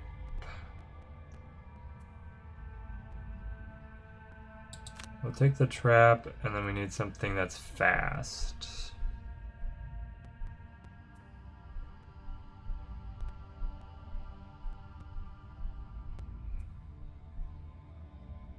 Yeah, using the net shooter. I mean, its point is that it's like a escape move, so I like that. We could even move. Is this a valid space? It looks like it is. Okay. Well, we can run away, throw the trap down, do something like that. Net shooter it is. And then use the net shooter for initiative, please. There we go. Okay, so we outrun them. They do have some... the spirits are moving, the living bones are not. Oh, it's excellent. Absolutely excellent. The living spirits are using muddle. Okay. So, because the bones are not... the skelly boys, they're not going to be moving, I can use this. Come up here. Ah, if I go there, I just get the coins.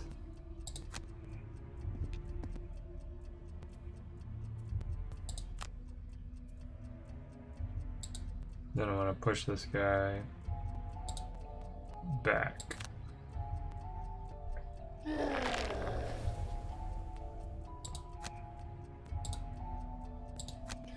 And now we will disarm him.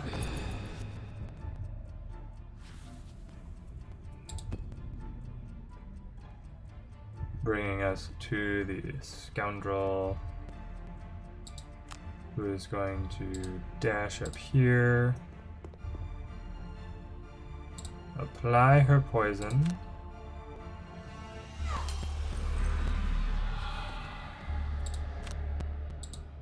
and now one shot. One shot. Yes. Excellent. Okay, Tinkerer. This guy's move 2, attack 1, range 3. So he can hit anybody he wants. He's gonna go for the Scoundrel because the Scoundrel is closest. The Tinkerer here.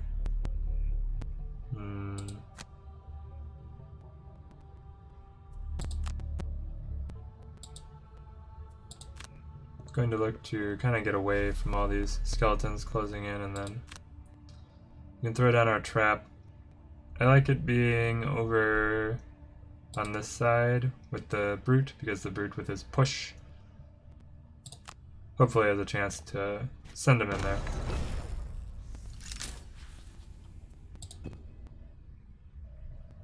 Okay, Living Spirit, what will you do?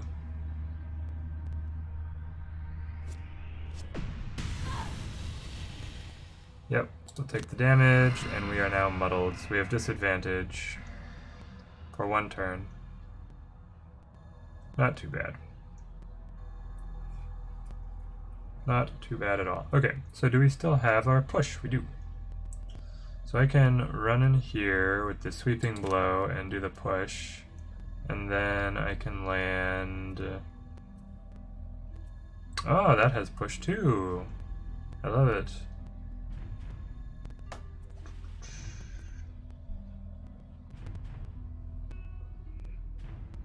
Yeah, I actually would rather my attack push. Well, I can push him.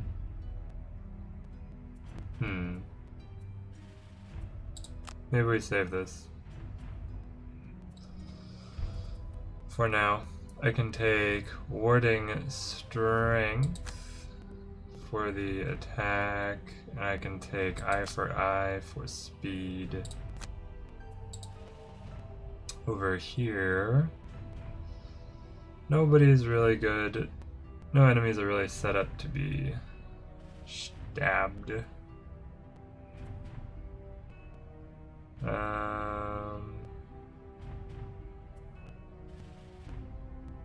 I feel like this could be just like a move on to loot and use throwing knives kind of turn.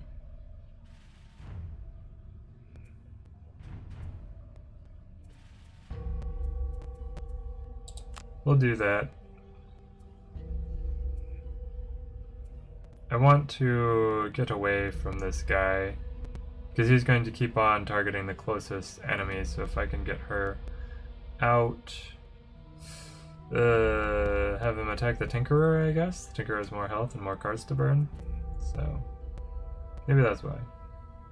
Okay, and then so throwing knives for the speed, and then quick hands for the basic movement. The Tinkerer. The Tinkerer can start bringing some healing, right? We can set that up. Don't we have... On your next 4 heal actions, add +2 heal.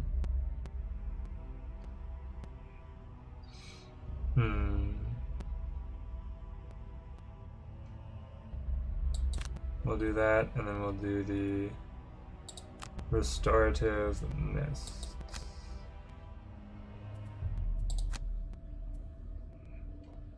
Okay. So the skeletons are moving and attacking and healing themselves. The living spirits moving and attacking at range. Alright. So we get out our throwing knives. We'll just move right here. The skeletons are only moving 1. I can get out of the way, but then I don't get healed.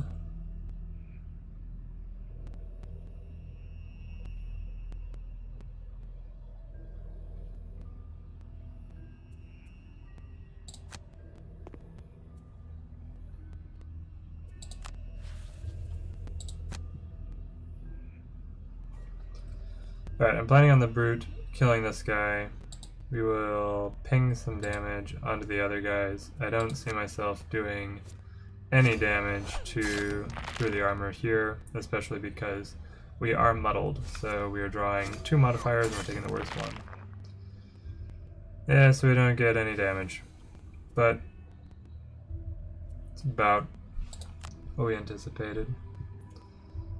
Okay, I'm gonna take a card back here. Figure out what we want to use. Adding the poison to one of these skeletons could be pretty important, or even the living spirit. So I'll bring it back, that one back, and we'll set something up. Okay, here we go.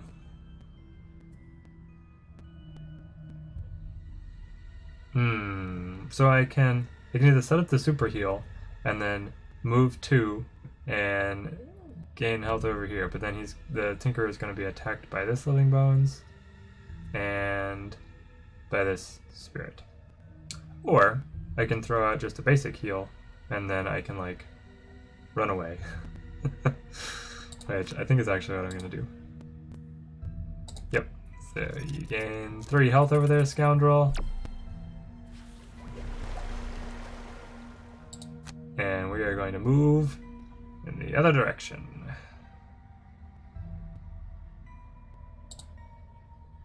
Yeah, we're going to come down here.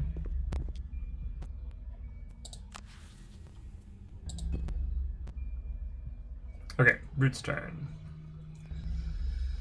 The Brute is just going to run over here and then attack with the push.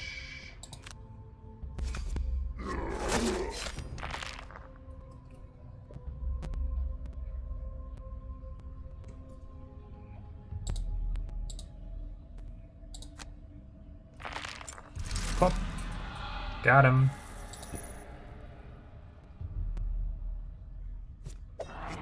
Okay, this guy does get an attack off on the Brute. We can use the armor here. This guy's not able to move far enough, but he heals back up. And then the Living Spirit continues to harass the Scoundrel. Ouch.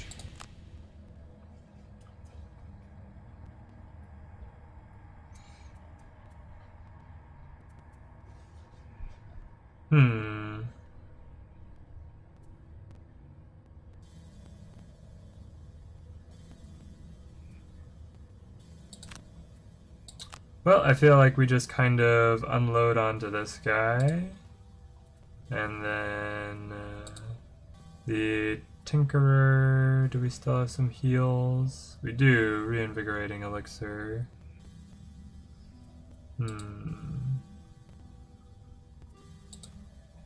We're not quite at the point where we want to use reinvigorating elixir though.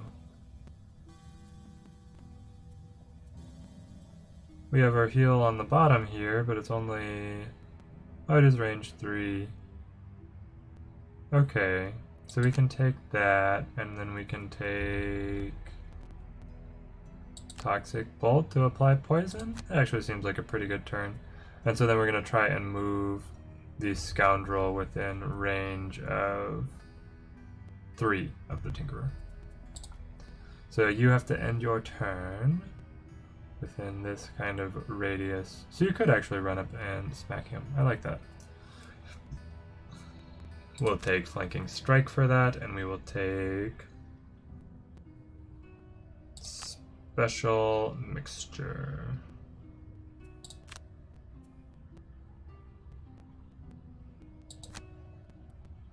Okay. So I can come up here, and then we'll skip the rest of the movement. Poison the Skelly. And hopefully take him out. Here we go. Ah, not quite.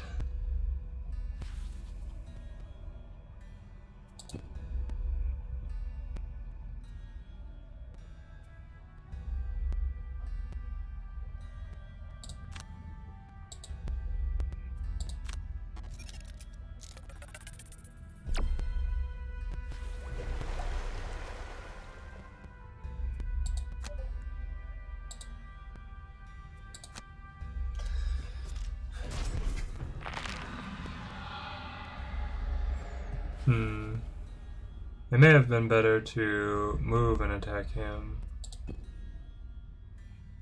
Because if we could have gotten that damage through... well, 1 damage is not bad. Oh, okay. Not punished. Usually killing him so that he couldn't attack at all would have been the right choice. Ah, this guy comes in now. Okay. Oh, he got that crit. Thank goodness he got that instead of the +2. +2 would have been way worse.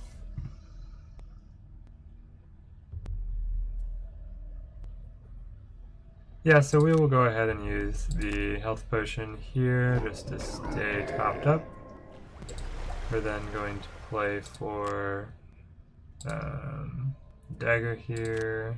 They are both poisoned at this point, so we still get the damage through. Skewer him. Yes. Ah, we drew a bad modifier. Alright, we'll have to get him next round. What is this spirit doing? moving, attacking, and healing himself. Ah, I didn't quite get in range of the Scoundrel though, so that's good. Yep, we take our last 2 cards here. And we take our last 2 cards here. Easy choices, easy choices. And then one adjacent ally may recover all of their discarded cards. This is our big chance to use it. And this will hopefully kill the skeleton. So that's the play. The Scoundrel... the Scoundrel should be able to kill him, actually. So we don't need to take that. And that's on the bottom. We'll burn this just because it's bad initiative, I guess.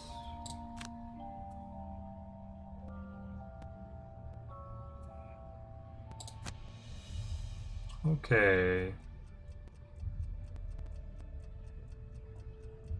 So we have to end up adjacent to the Tinkerer to be able to get all of our stuff back. But first... yeah, so we're just going to use the basics on both of these. Which is fine when they get the job done.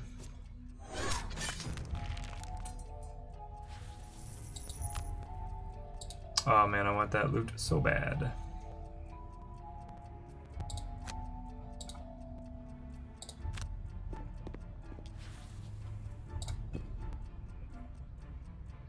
Okay, this is where we use it. Yes. All your cards, they're back.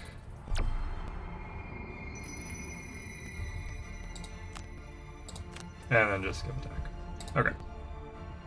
Amazing.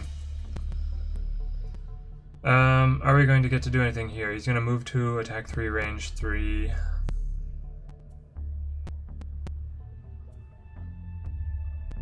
I mean, I can potentially put damage on him.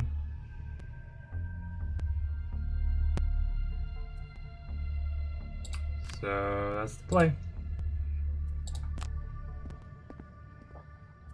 Come up, skip the push. Make the attack. Oh, we got him! Yes! Glorious. Okay, so he's going to short rest. No, he is going to long rest. Over here, where are our good loot cards? Loot 2. Okay. Do we still have quick hands? Oh, we do. Wonderful. Okay, so we go quick hands into... oh no, the loot 2 is a lost card. Are you kidding? Why is the loot 2 a lost card?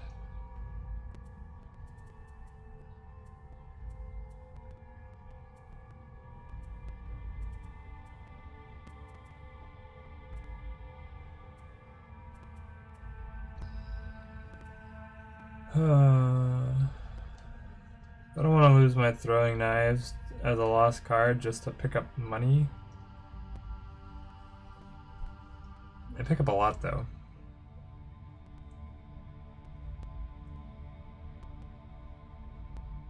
They're not doing anything against all the armor anyway. Oh, it hurts so much. It hurts so much. Okay, reviving shock and flamethrower. That's our end. There we go. Okay, so you are going to walk over here.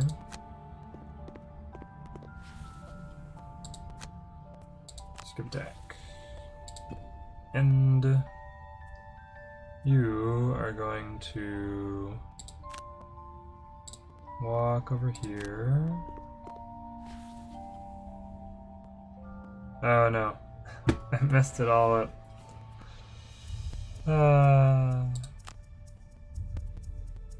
Wait, can I still go back?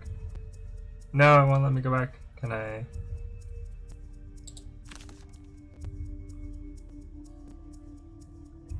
The ability selection phase?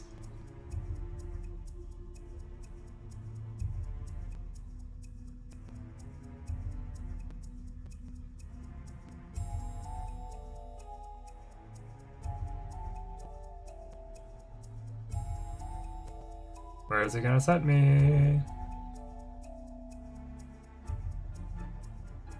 Normally I would just play with it, but I wanted to... I mean, it's good to know what kind of resetting it has.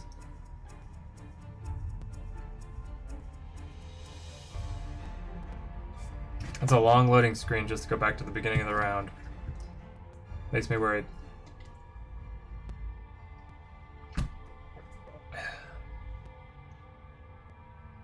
And we're back. Long rest the brute. Quick hands and throwing knives. You, you. There we go. Okay. Move. Skip the attack and the turn. Here we move this. Now we skip the attack. And then we loot. Yes. 12 gold. We long rest. And we drop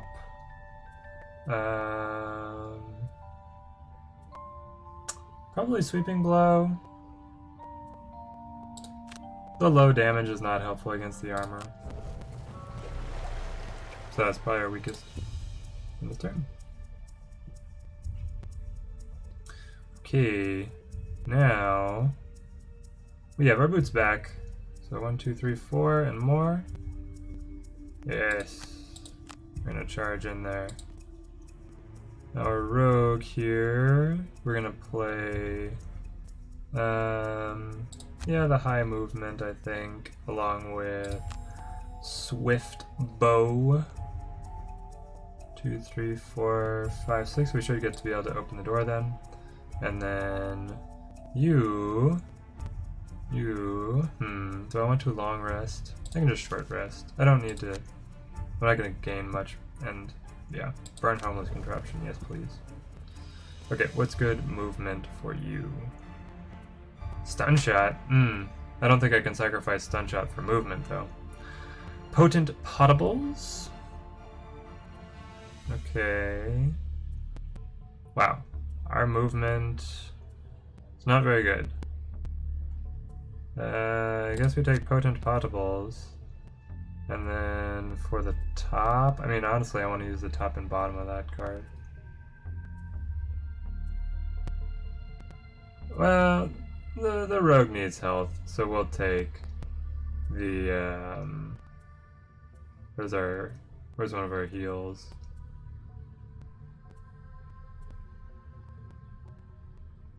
Looks like it's only restorative mist that's left. Heal 3, range 3. We'll do that. Sure. Okay. Move 6, baby. And open the door. There they all are. Oh yes, and there's another door beyond. That'll be fun.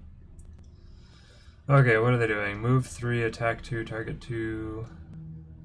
Attack 2, range 2, target 2. Smack 'em. Ah, crit fail. Thank you.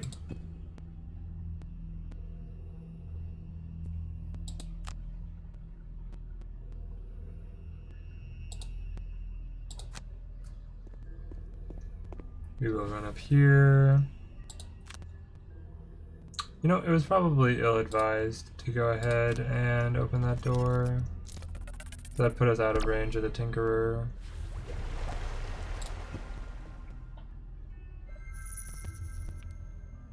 And it put us in range of all these guys. Yeah, I'll take the damage.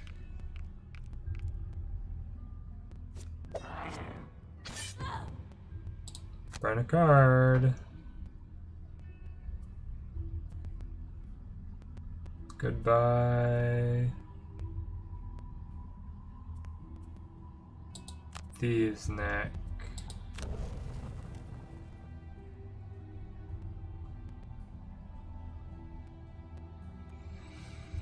How much damage are these guys gonna do? Oh, what were they doing? Attack 2, range 2, okay, so they didn't have it quite. Ah, and now we're completely blocking the door. Yes, this went swimmingly.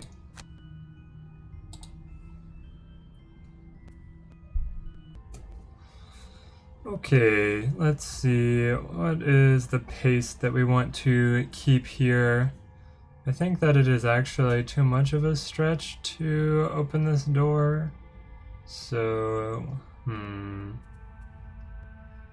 mean, we could try. We have the grab and go, balance measure, 6 movement, 1, 2, 3, 4, 5, 6. We would be able to make the doorway or beyond and like really punch something. But we could also just do that next turn when our allies are close enough to be able to support us. So I think we're going to save that combo and we're going to burn something else just to edge up right to the door. Move 3. I like that AoE. Maybe warding strength. Yeah, I think that we use this overwhelming assault and we use warding strength. Being able to set up warding strength to get the extra shield would be pretty fun, because it would stack with our hide armor here.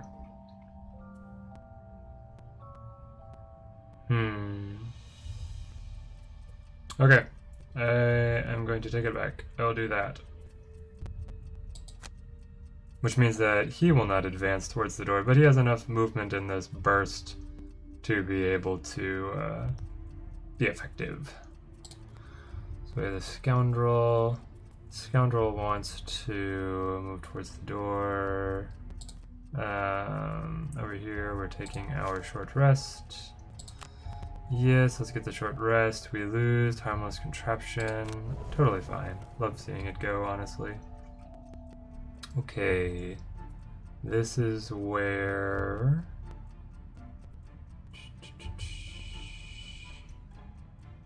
and your next 4 heal actions add +2 heal. I want to get that eventually. Maybe I want that now.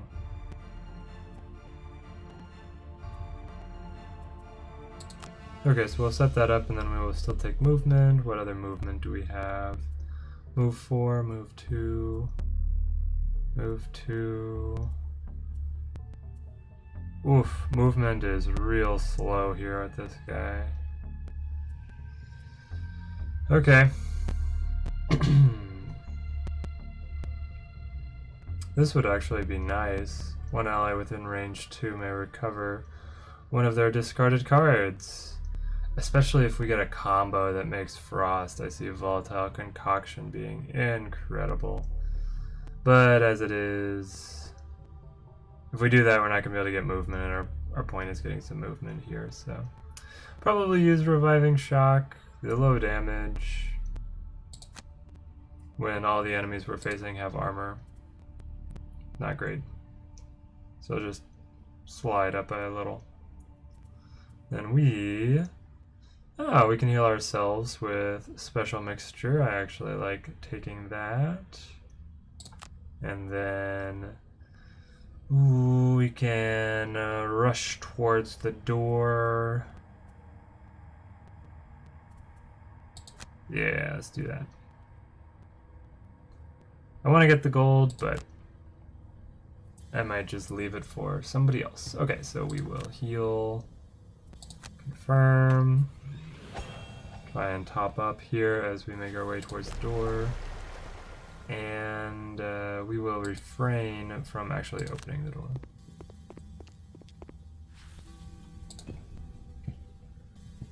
Beautiful. Okay, so now we want to set up the boost to our heal.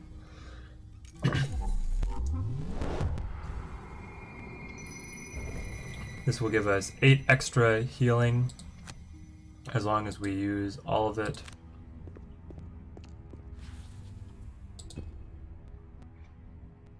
And then here we are building up our shield, I believe.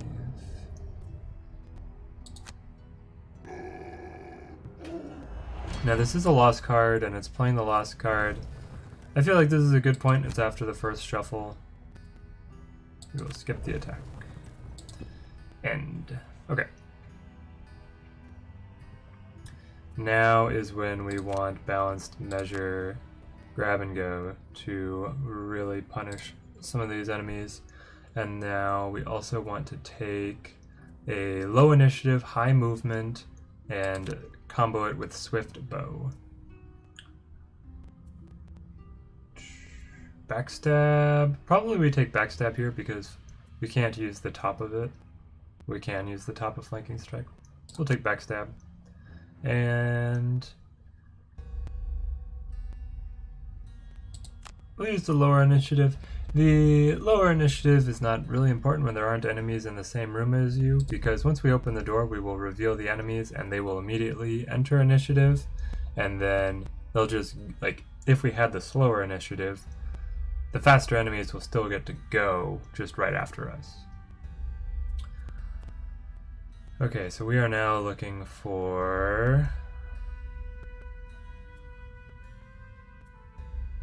We have stun shot with 3 range, so if we were standing here, 1, 2, 3, it would only make it to the doorway, which is not amazing. We would need to be able to move a little farther. I also probably don't care too much if I stun somebody. The idea is open the door, let them come through, let the brute get a big attack off. So we are okay going slow here. Yeah, with something like this where we just have a basic range attack and we can take the hook gun? Maybe the flamethrower here. Yeah, let's take the flamethrower. It gives us the versatility. We can either use the movement to get a little closer for a range attack, or pick up the gold, or give the brute extra armor in case they're actually going slower than a 77. Alright, let's crack open the door. Open up.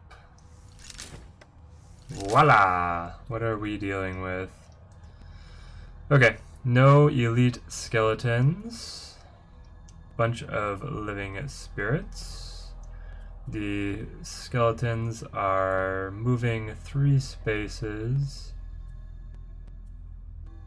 And then the living spirits are not allowed to move, they're only attacking. And they don't even have that much range on this attack, so we do not have to worry about them. Our swift bow has a range of 4. So I think that the skeletons still reach us, right? Because if they run 3 spaces, they can then attack this space, whereas if I'm standing here, I can shoot him. So I can shoot him but be shot back, or I can just be safe.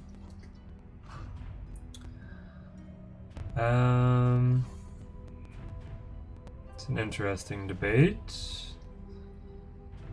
He'll do 2 damage. The thing is, I think that the brute can just one-shot somebody. So we will fall back far enough that we cannot get hurt. Which I guess just has to be to here. Alright, let's go back. We'll skip the rest of the movement, and then we will also skip the attack so that we stay safe. Alright, here they come. So they will all rush forward. He's staying on the other side of that wall. I'm curious how line of sight works for the computer game. On the board game, it's that if you can draw a line, straight line that's not obstructed by walls from any point on your square to any point on another square, you can see the whole square. 1, 2, 3. Well, to be able to attack, we lose the loot, but I want to be able to attack here.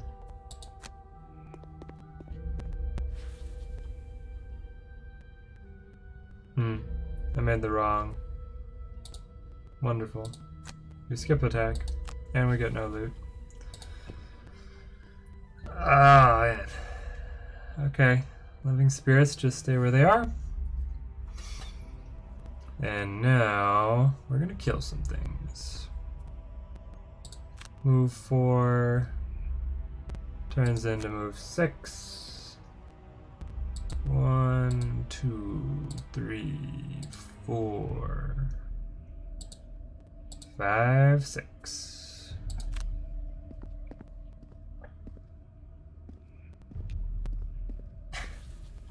The animation is so jerky. It's like, why am I moving like this? Alright, take him out. Yes. Oh, nice. They give us a progress bar. So we'll be able to guess how many guys are left. There is a third room. This is our first dungeon with a third room. How many guys are going to be in that third room once we make it there? Okay, and Brute's turn. And our next selection. So we use Provoking Roar. Though Skewer would be awesome to like punch through right here. I don't know if that's able to do that because there's like a wall. You know what? For science, we'll use Skewer and we'll use Eye for an Eye for the initiative. And then over here we are going to use Open Wound and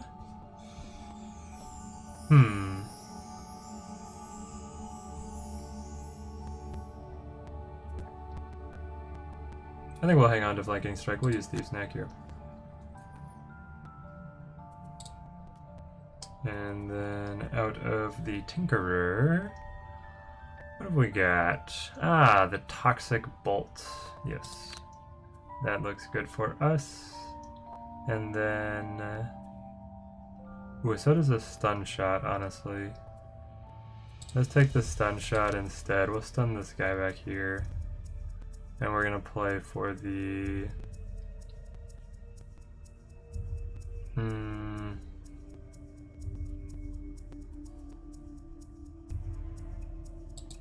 Net Shooter for movement.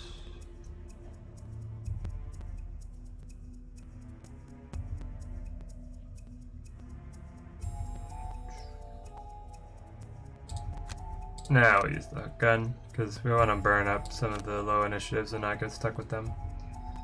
Okay, we are plenty fast. Move 3, Curse.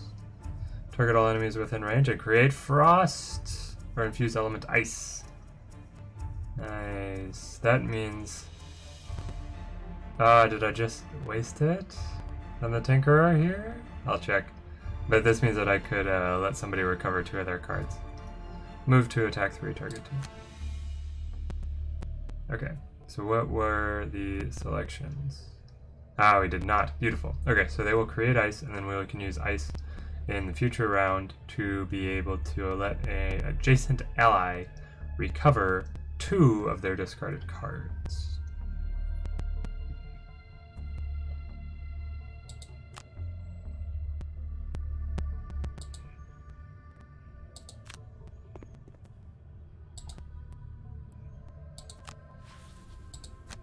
Meanwhile, the Scoundrel and the Brute are just going to wipe out these skeletons.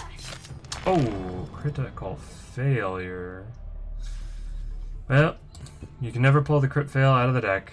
You always have to be able to deal with it.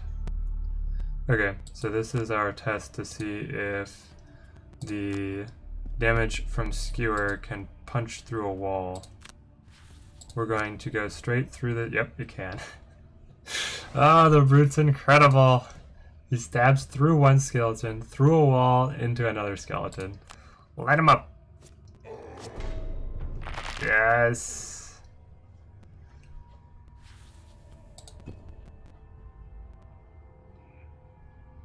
Okay. Move 3 and Curse. Target all enemies within range, and their range is 3. So 1, 2, 3.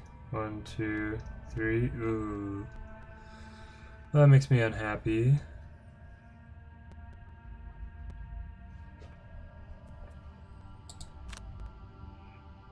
But I think we just stun this guy.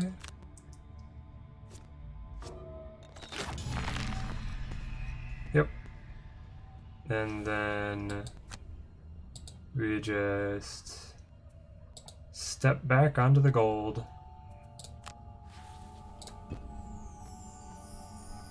Okay, living spirits, here they come.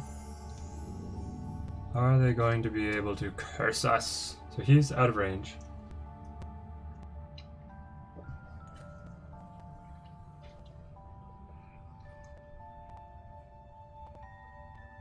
Ah, they are all out of range. So curse requires line of sight, it seems.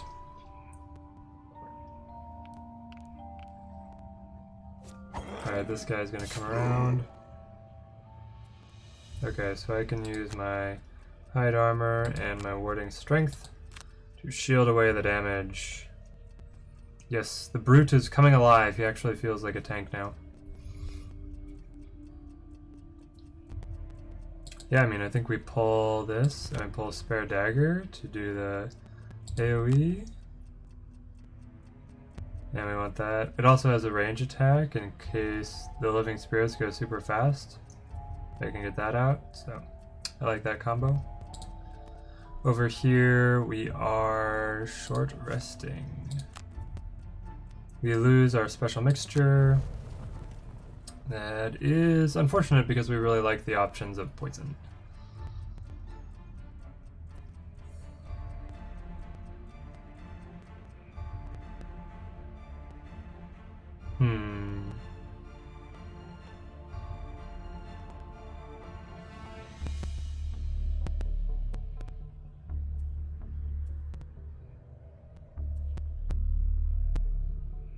I want to get rid of these skeletons because the living spirits don't do that much damage. They're tricky because they have all this armor and then they have these status effects like we saw with Curse, but so far I haven't seen them do a lot of damage on any of their cards that they've pulled.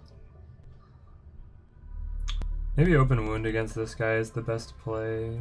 So we take Open Wound and then we take... No, I want to save the poison for the spirits. Quick Hands. Yeah, we'll take Quick Hands. I think I can move through my ally and then punch him. Okay, what are our options? Create the Poison Trap. The Poison Trap will do nothing against the living spirits, but this is where we can get cards back for somebody. Okay, unfortunately it is on the bottom, and we don't have movement on the top. So actually, do I want either of these guys to get these cards back? I mean, I do, it's just really efficient when frost is created, or ice, I keep saying frost, when ice is created. It just means that I will need to plan on moving next to the Tinkerer, which I guess would be with Spare Dagger here, so I can use Leaping Cleave as the AoE. I think I still take these cards, and so then we will take Volatile Concoction, and then, yeah, I actually have to leave that as my initiative. Taking the heal is probably useful for late in the round. I don't know if it would be wasted. It's the same thing with this range 3. Get the poison applied. Maybe I'll just take that. I can load up a heal next time with a quicker initiative. Okay, so the bones will go. They are doing a weak attack against multiple enemies, and ooh, the living spirits are also doing a weak attack, but can hit all of us if they get in range, which I think they might just be able to do. But still, clearing out the skeletons, I have to do it rather than just running back. Come on, good modifier. Yes! Good modifier, good modifier. Beautiful. He dies because of his wounds. Okay, so now I don't have range. Okay, we skip attack and then we move right here next to the Tinkerer. End the brute's turn. Here come the spirits.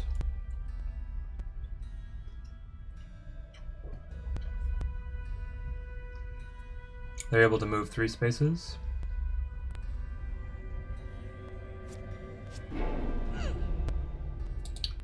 Yep, I'll just take the damage. The Tinkerer should be able to heal the Scoundrel back up.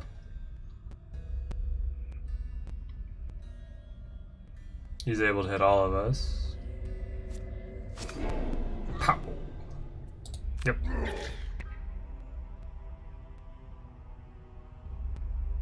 And one more. Here we go. Able to hit 2 of us. Oof.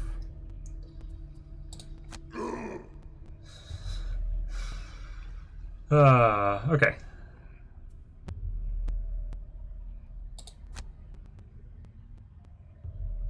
Oh, one ally within range 2 may recover up to 2 cards. Okay.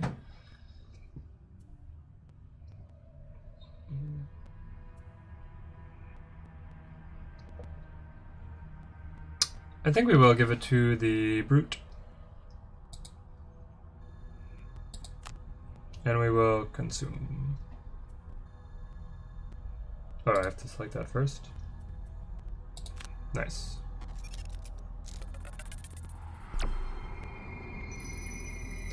Okay, what does the Brute want back? The Brute wants Skewer and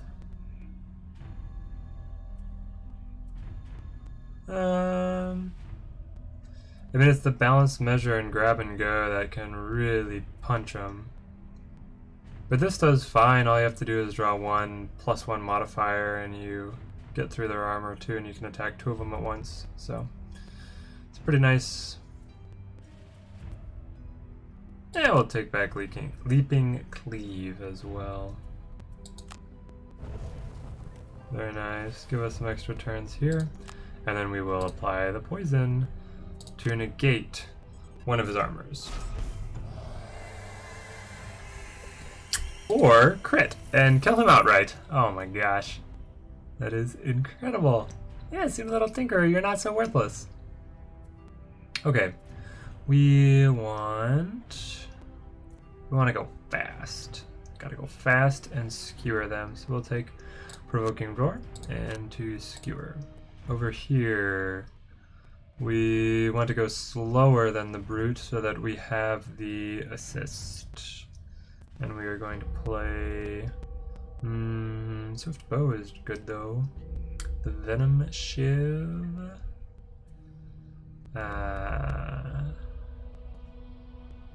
Yeah, actually just taking the Swift Bow here, along with Flanking Strike. Or we'll make a backstab.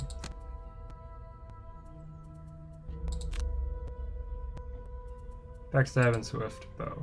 And then here we have Restorative Mist. And we have Net Shooter.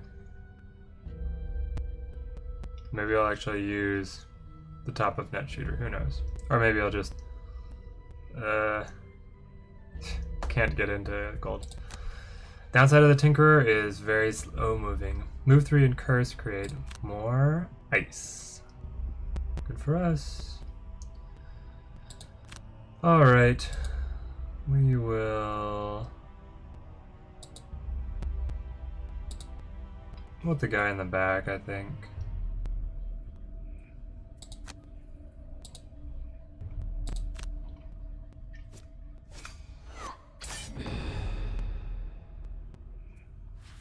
Okay, move 6 means it is time to pick up some gold.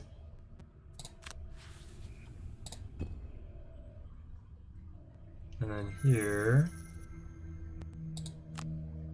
going to run up front and center with the Brute. Throw out the Skewer. Here we go. Good modifiers, good modifiers. Yes! Oh, you got a -1. Oh, man. Okay. Well.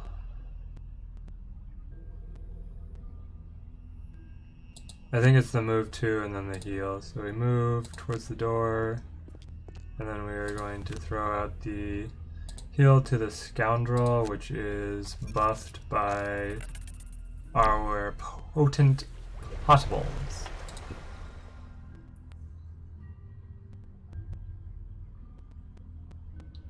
The spirit moves up, and then he casts a curse upon us. And creates ice.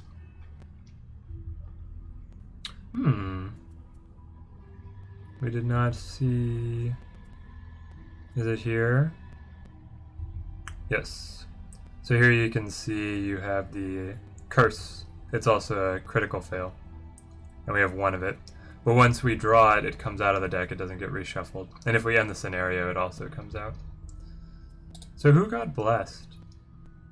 Ah, the Scoundrel has been blessed. So we have 2 extra crits and 1 extra critical fail.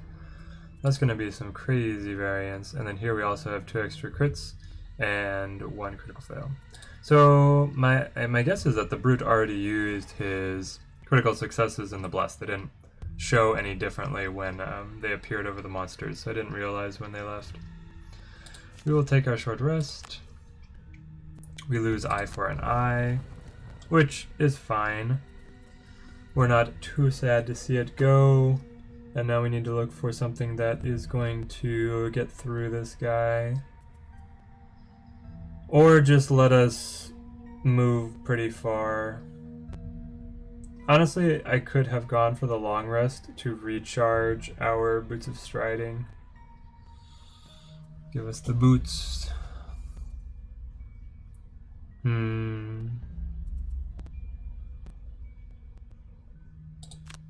I guess I'll just play Skewer again, and then I will take Grab and Go to make it through this room.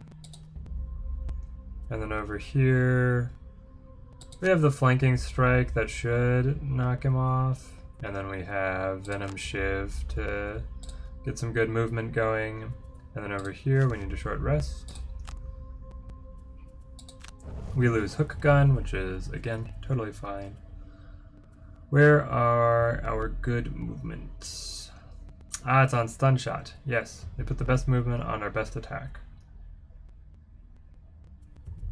Honestly, we kind of need the move 4. Because just, if we keep on moving 2 through all of this, well, I guess moving 2 puts us here in the doorway where everything has died, so we'll get more gold. So maybe that is okay.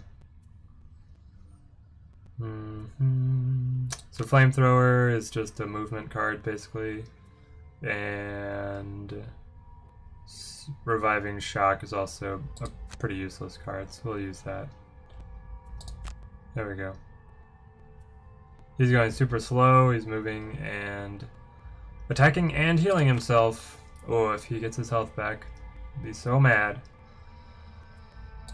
This should just end him, though. There we go. All that armor, and it cannot save you. We'll need to be careful because there are traps out here. Are there any chests? Doesn't look like there's any secrets.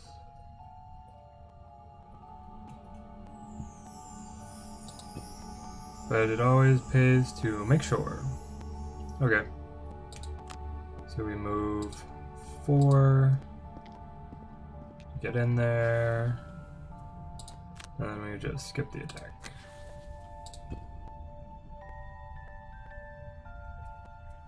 And then here we wanted to move to the doorway.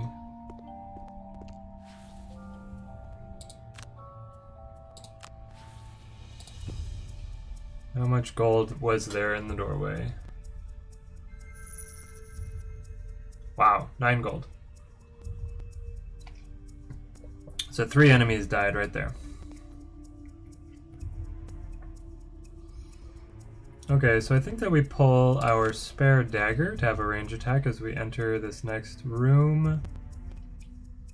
And we can use Leaping Cleave to be able to get over that trap.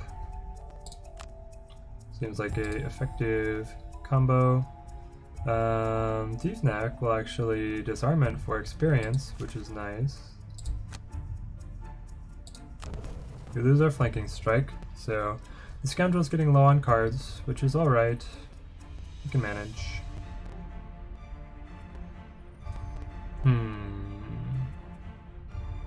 I think we take the backstab with all the movement, and then we take the swift bow. Being able to enter quickly, have a bunch of movement left over, and then also have a range attack. Gives us a lot of versatility. And then over here, we're just trying to catch up, really.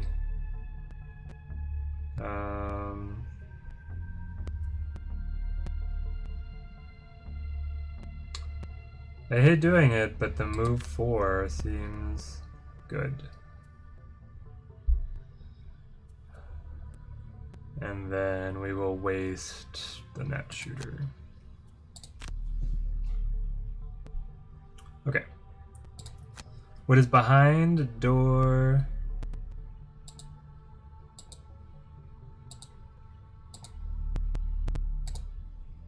Number 2.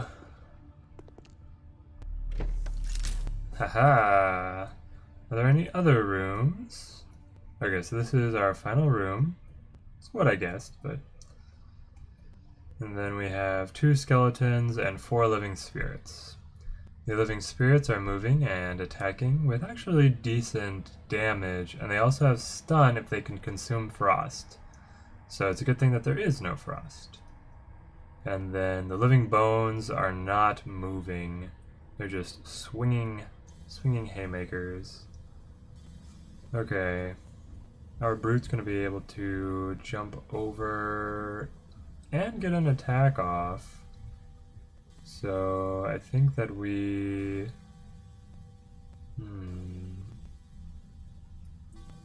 But the brute's only able to move 3. 1, 2, 3. So he's going to end up here. And then he has 3 range. Okay.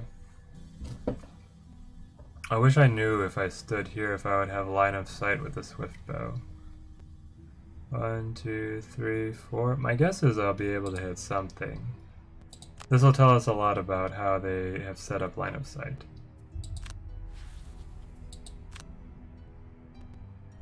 Oh wow, I even have line of sight to the piano. So it must be following this kind of trajectory. This line of the hexes is aligned. This tip can reach that tip or something like that. The tips reach, guys. That's what does it. Well, I would have liked to see a curse come out of our deck, but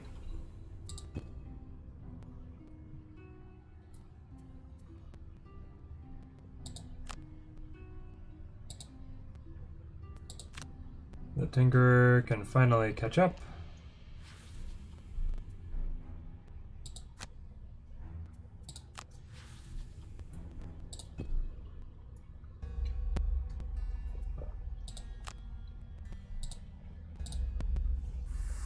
We're gonna put the brute in the doorway. Hold the door. Chuck the spare dagger out. Ooh, we drew the -2 for nothing.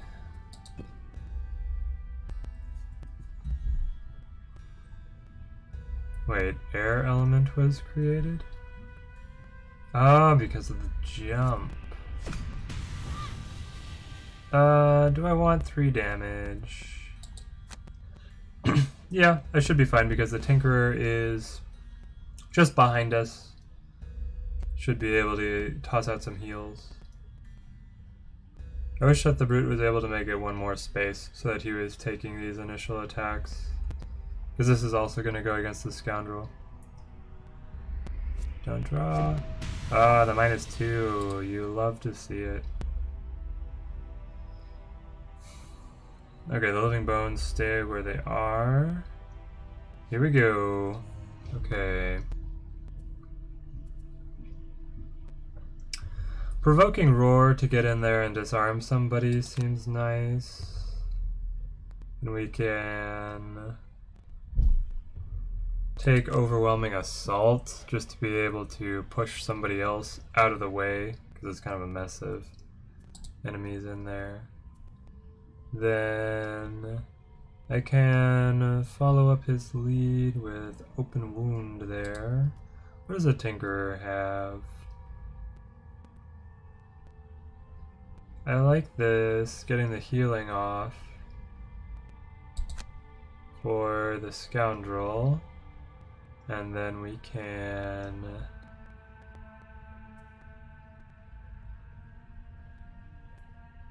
use Volatile Concoction here for our movement. That means I would like the Scoundrel to move slower than a 17. So if we are taking Open Wound for the attack, that means we need Thieves' Snack for the movement. That leaves us with 260s. I don't like her being stuck moving that slowly on another round.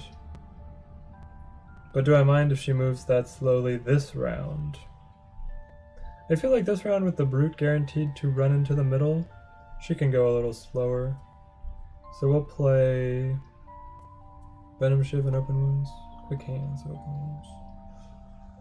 Wounds. We will drop Quick Hands for the movement and Open Wound for our damage. There we go. We're going to try and put the Open Wound onto one of the living spirits because the bleed will just get to them.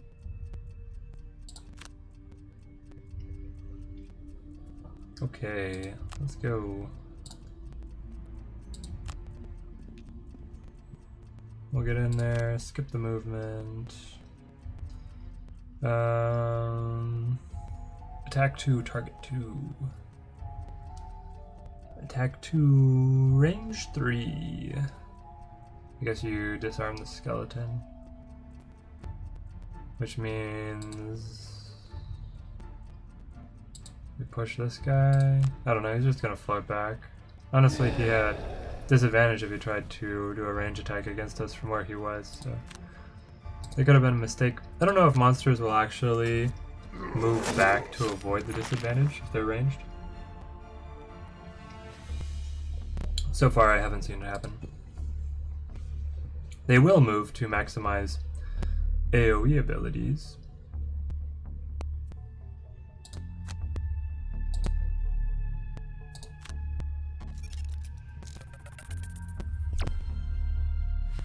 Tops the Scoundrel off.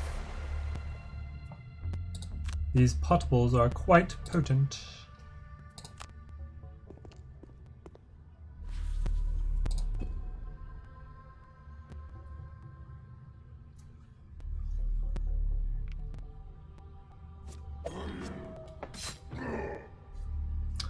Alright. We will use our warding strength to reduce that damage.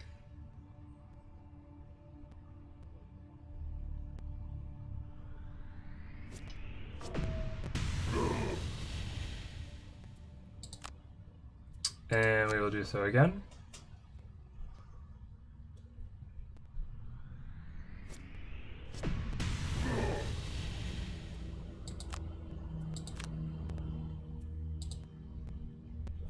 And again.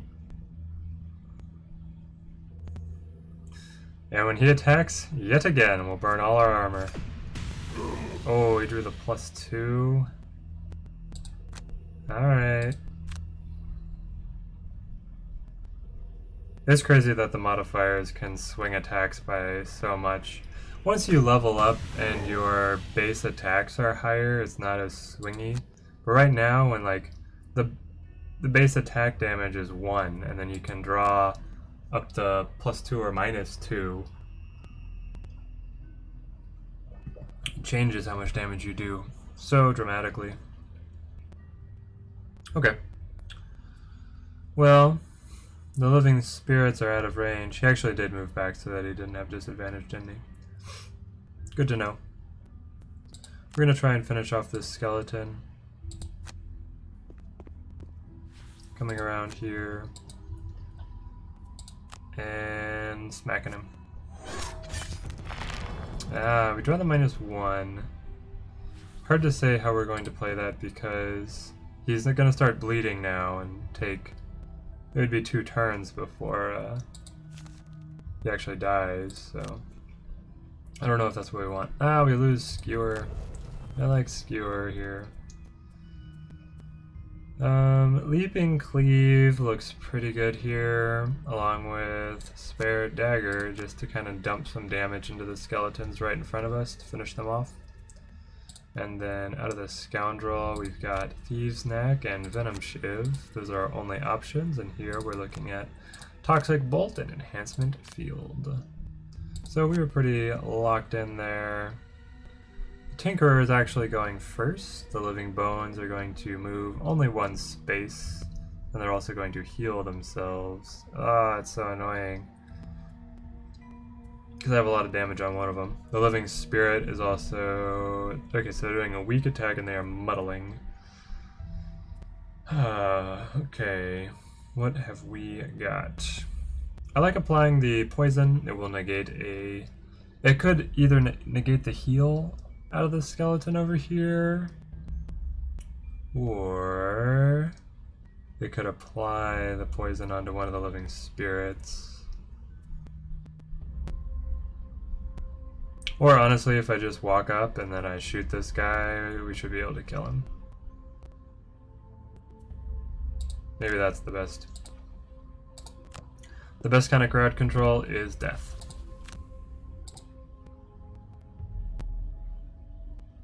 Ah, and I have selected the wrong ability. Draw a good modifier, please. Nope. Wonderful.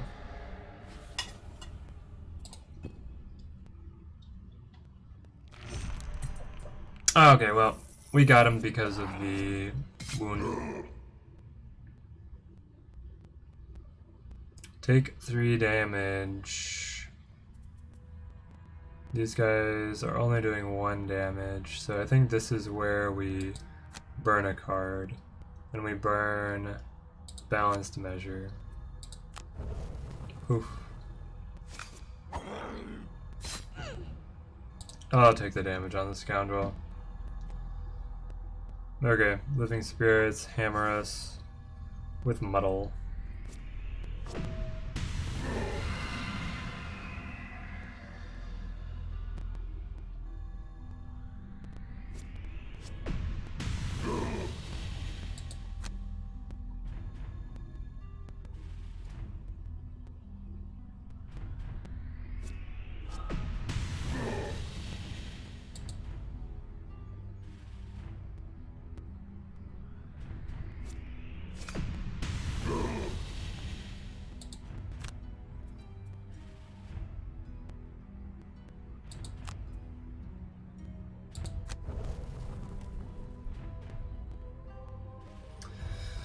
Well, it hurts when your armor runs out as the brute. But that is what has happened to us. Okay, we are going to play this little dirty combo. As we get the damage, here we apply the poison, and now here we follow up.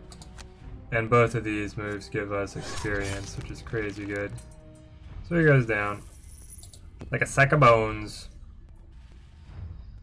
Okay.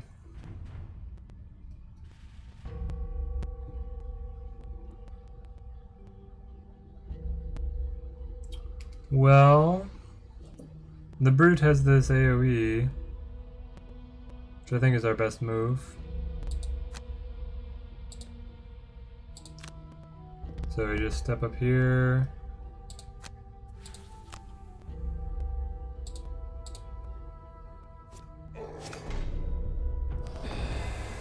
Oh wow. That's insane that we got a positive modifier after being muddled and wearing heavy armor. I love it. Alright, he's down to easy choices for the rest of the game. We are short resting over here. We lose quick hands. Losing quick hands is okay. Okay by me. Oh, what did he pick again? Does he have a... Nah, he has the disarm. Okay. So the brute is probably not going to be able to kill anything. I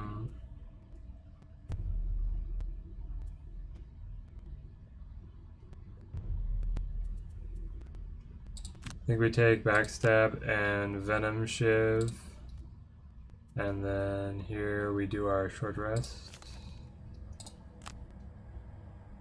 We lose Net Shooter, totally fine. Restorative Mist. This is a great time for Restorative Mist, because we can move right here, heal both of them. And then... I want to heal on the top. Do I have no more heals? I lost it, right? It was a reinvigorating elixir, that was my other heal. Yeah, okay. That's alright. So we can use this to heal the party. And then we can use... Stun Shot to help control them. Enhancement Field. Probably Enhancement Field just to get some damage on somebody, because I either kill him or finish off somebody if the Scoundrel is unable to. There we go. We'll see how this plays out. Living Spirit's going slow. They're doing a pretty large attack and they're healing themselves. So we don't want to leave anybody, any stragglers, if we can help it. Okay, we're going to take the move 6. Rush up towards them. Actually, right here is even better, because I get the gold.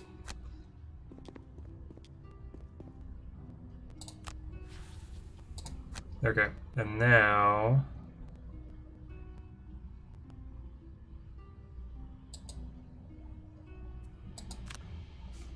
let's get this guy. We draw the crit. Take him down. That was one of our blesses. Wonderful. I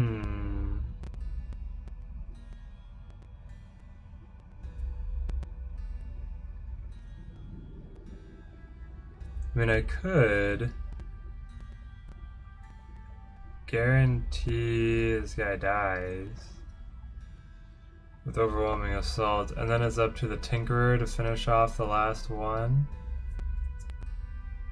Okay, I like this path. So we will walk up here,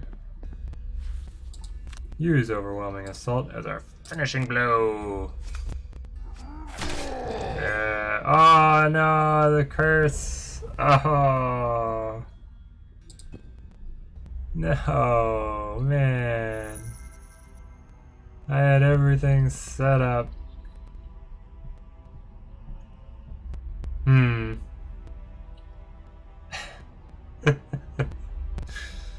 Okay. Well,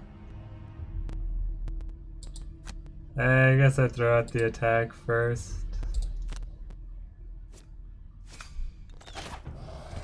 Yep, we got him. Now I can choose to either heal the Scoundrel or pick up gold. I think I pick up gold.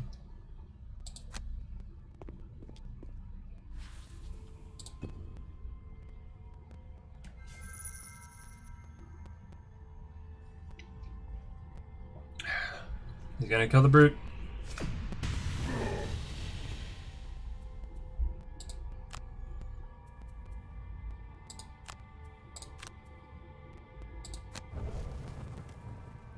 Brute's down.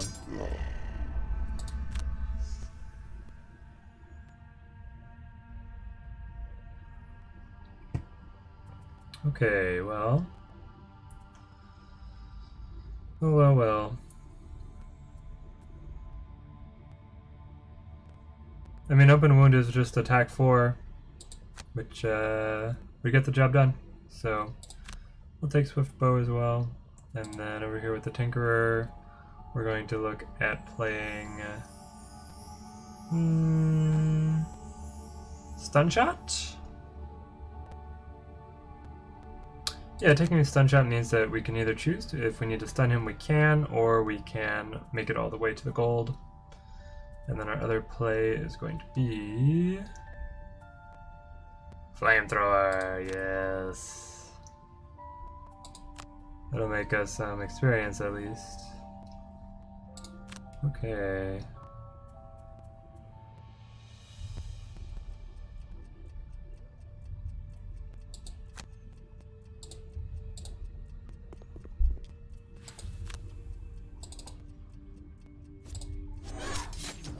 We got him. No problem.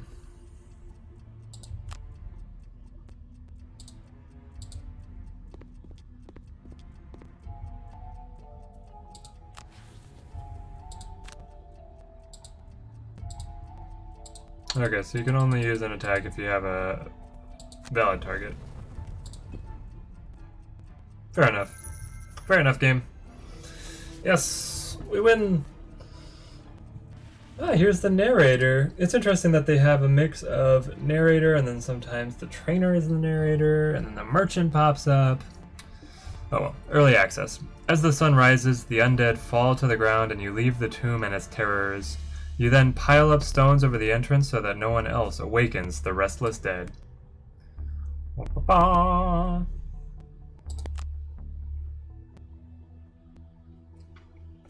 Wonderful. Well, it is... I felt like the difficulty scaled pretty well for adding the third party member. The match did take a long time. I like running just the 2 character parties because I can keep the pace of the game going faster. We can clear levels faster. So I don't think that I will be running very many large parties because it just took so long to get through. So we'll get these rewards. It seems that defiling the undead's resting place was the cause of the haunting, and now they have been relayed to rest. Military forces have left a small retinue guarding the keep again. The good news for us is that I know a quartermaster who can get us a supply of chainmail. Just don't tell his commander. Yeah, put some tough chainmail on him. So, I think the way that I will handle the party moving forward is that we'll avoid the three character parties. Maybe we'll still do it, I don't know. But the Scoundrel is gonna take a break here, and so it's going to be Tinkerer and Brute on the next one, and the Brute is running his last mission after his level up, and then he will cycle out, and yet another new character will come in alongside the Tinkerer. What does the Brute's level us give us? Fatal Advance. Kill one adjacent normal enemy. You just straight up, you kill them for 2 XP and you lose the card. Now it does say normal enemy, so it does not work against the elites. Then move 4 on the bottom. Okay. Juggernaut. Move 2, attack 2. On the next 3 sources of damage, you suffer no damage instead. See, this is what I wanted instead of... What? Shield 1? There's some card they have. This is interesting. The next 3 sources of damage, you suffer no damage instead. And you gain 3 experience. As long as you take all 3 sources of damage. You also have move 2, attack 2 on the top, which is nice. You can bring out your, where is it, Spare Dagger? Spare Dagger for an attack 2 on bottom. We don't have any other meaningful, like, bottom actions. Though you could set up this. I mean, I guess it's more like attacks that I'm interested in. Well, yeah, so we could use the get the heal off sometime. Or, yeah, set up warding strength. And its initiative is pretty nice. So, we're gonna draft Juggernaut. As cool as the insta-kill is, because it's limited to just normal enemies, I don't see it being as meaningful as the card might initially appear. So now I have to figure out what we're gonna drop to take Juggernaut. I do enjoy the balanced measure grab and go combo, so I think that will stay. Warding strength. On the next 6 sources of damage from attacks targeting, you gain 1 shield. So this basically means you gain 3 health, or 6 health total, as long as you're going to take 6 different sources of damage, and you gain 3 XP. I think that's pretty good. Because, like, the Tinkerer has a burst heal, where you get 5, and that's a lost card. So this is 6, it's just spread out. What are ones that we don't mind seeing be lost? Overwhelming Assault, it is a good finisher card. Like, our strategy at the end of that mission was fine to be able to use it.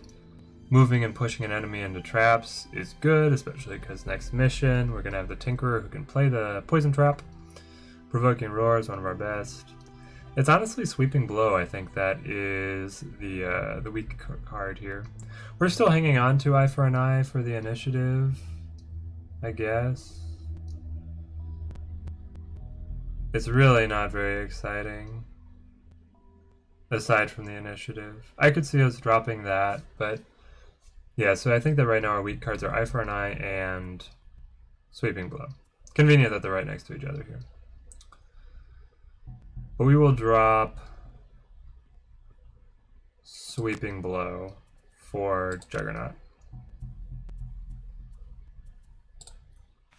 And then for our perks, we are going to take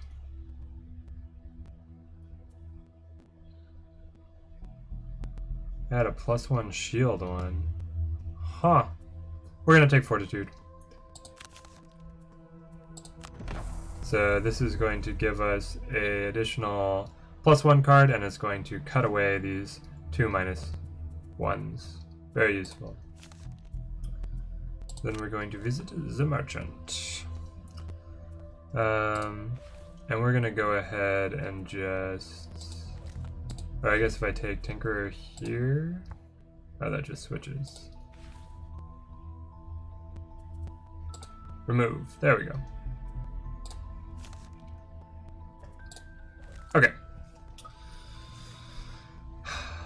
What else? I mean, I was looking to really kit out the Brute, but he is going to be leaving us soon. So looking at the Tinkerer, what kind of equipment is the best for the Tinkerer? We have the Eagle Eye Goggles, advantage on an attack. It's fine.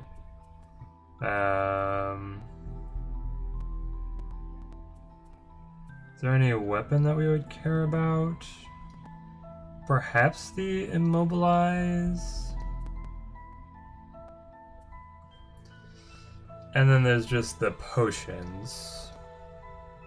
Potions are great. Minor Mana Potion lets you immediately create an element. Can be quite effective. The Stamina Potion to get cards back. We have a pretty high hand size as the Tinkerer, so I don't think we care too much about that. Probably more likely that we would take the Healing Potion. We have the new Chainmail. On the next 3 sources of damage from attacks targeting you, gain shield 1. So this is the upgrade of Hide Armor. Costs twice as much, but gives you the extra shield. Yeah, so it's going to be amazing on our tanks.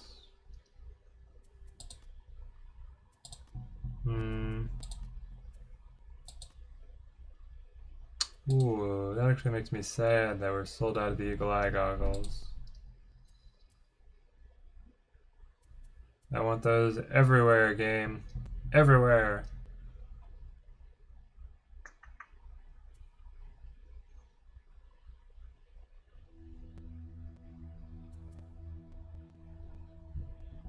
During your range attack, ignore all shield values for the entire attack action. This actually seems pretty good on the Tinkerer, because we did take a card that targets 2 enemies. So to the same token, we could look for the stun powder. That would add stun to that attack. 1 time. I kind of like the pierce.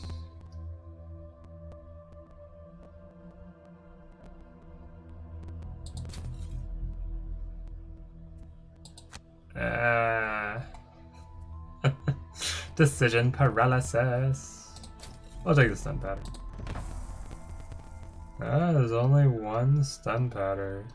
That's kind of fun how we have to manage the items with the limits here, but we'll take that. Whoa, destroy an adjacent obstacle. That is interesting. But we will bind the stun powder to the Tinkerer. I think it has a good home there. We may actually unbind these eagle-eye goggles. I have an idea of another character that could find them extremely useful. And you know, while we're here, we made a lot of gold. Where was that shield? Other people aren't going to be using this shield. There we go.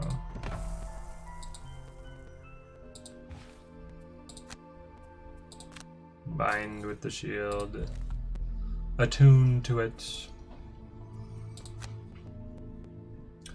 Alright, there we go. Thank you guys so much for watching this episode of our Gloomhaven Guildmaster campaign. Having so much fun with this game. Even though it's in early access, it is fully playable. There's a full game here. Highly recommend you guys checking it out yourselves. I've been Teddy Ninja, and hope to see you guys in the next episode.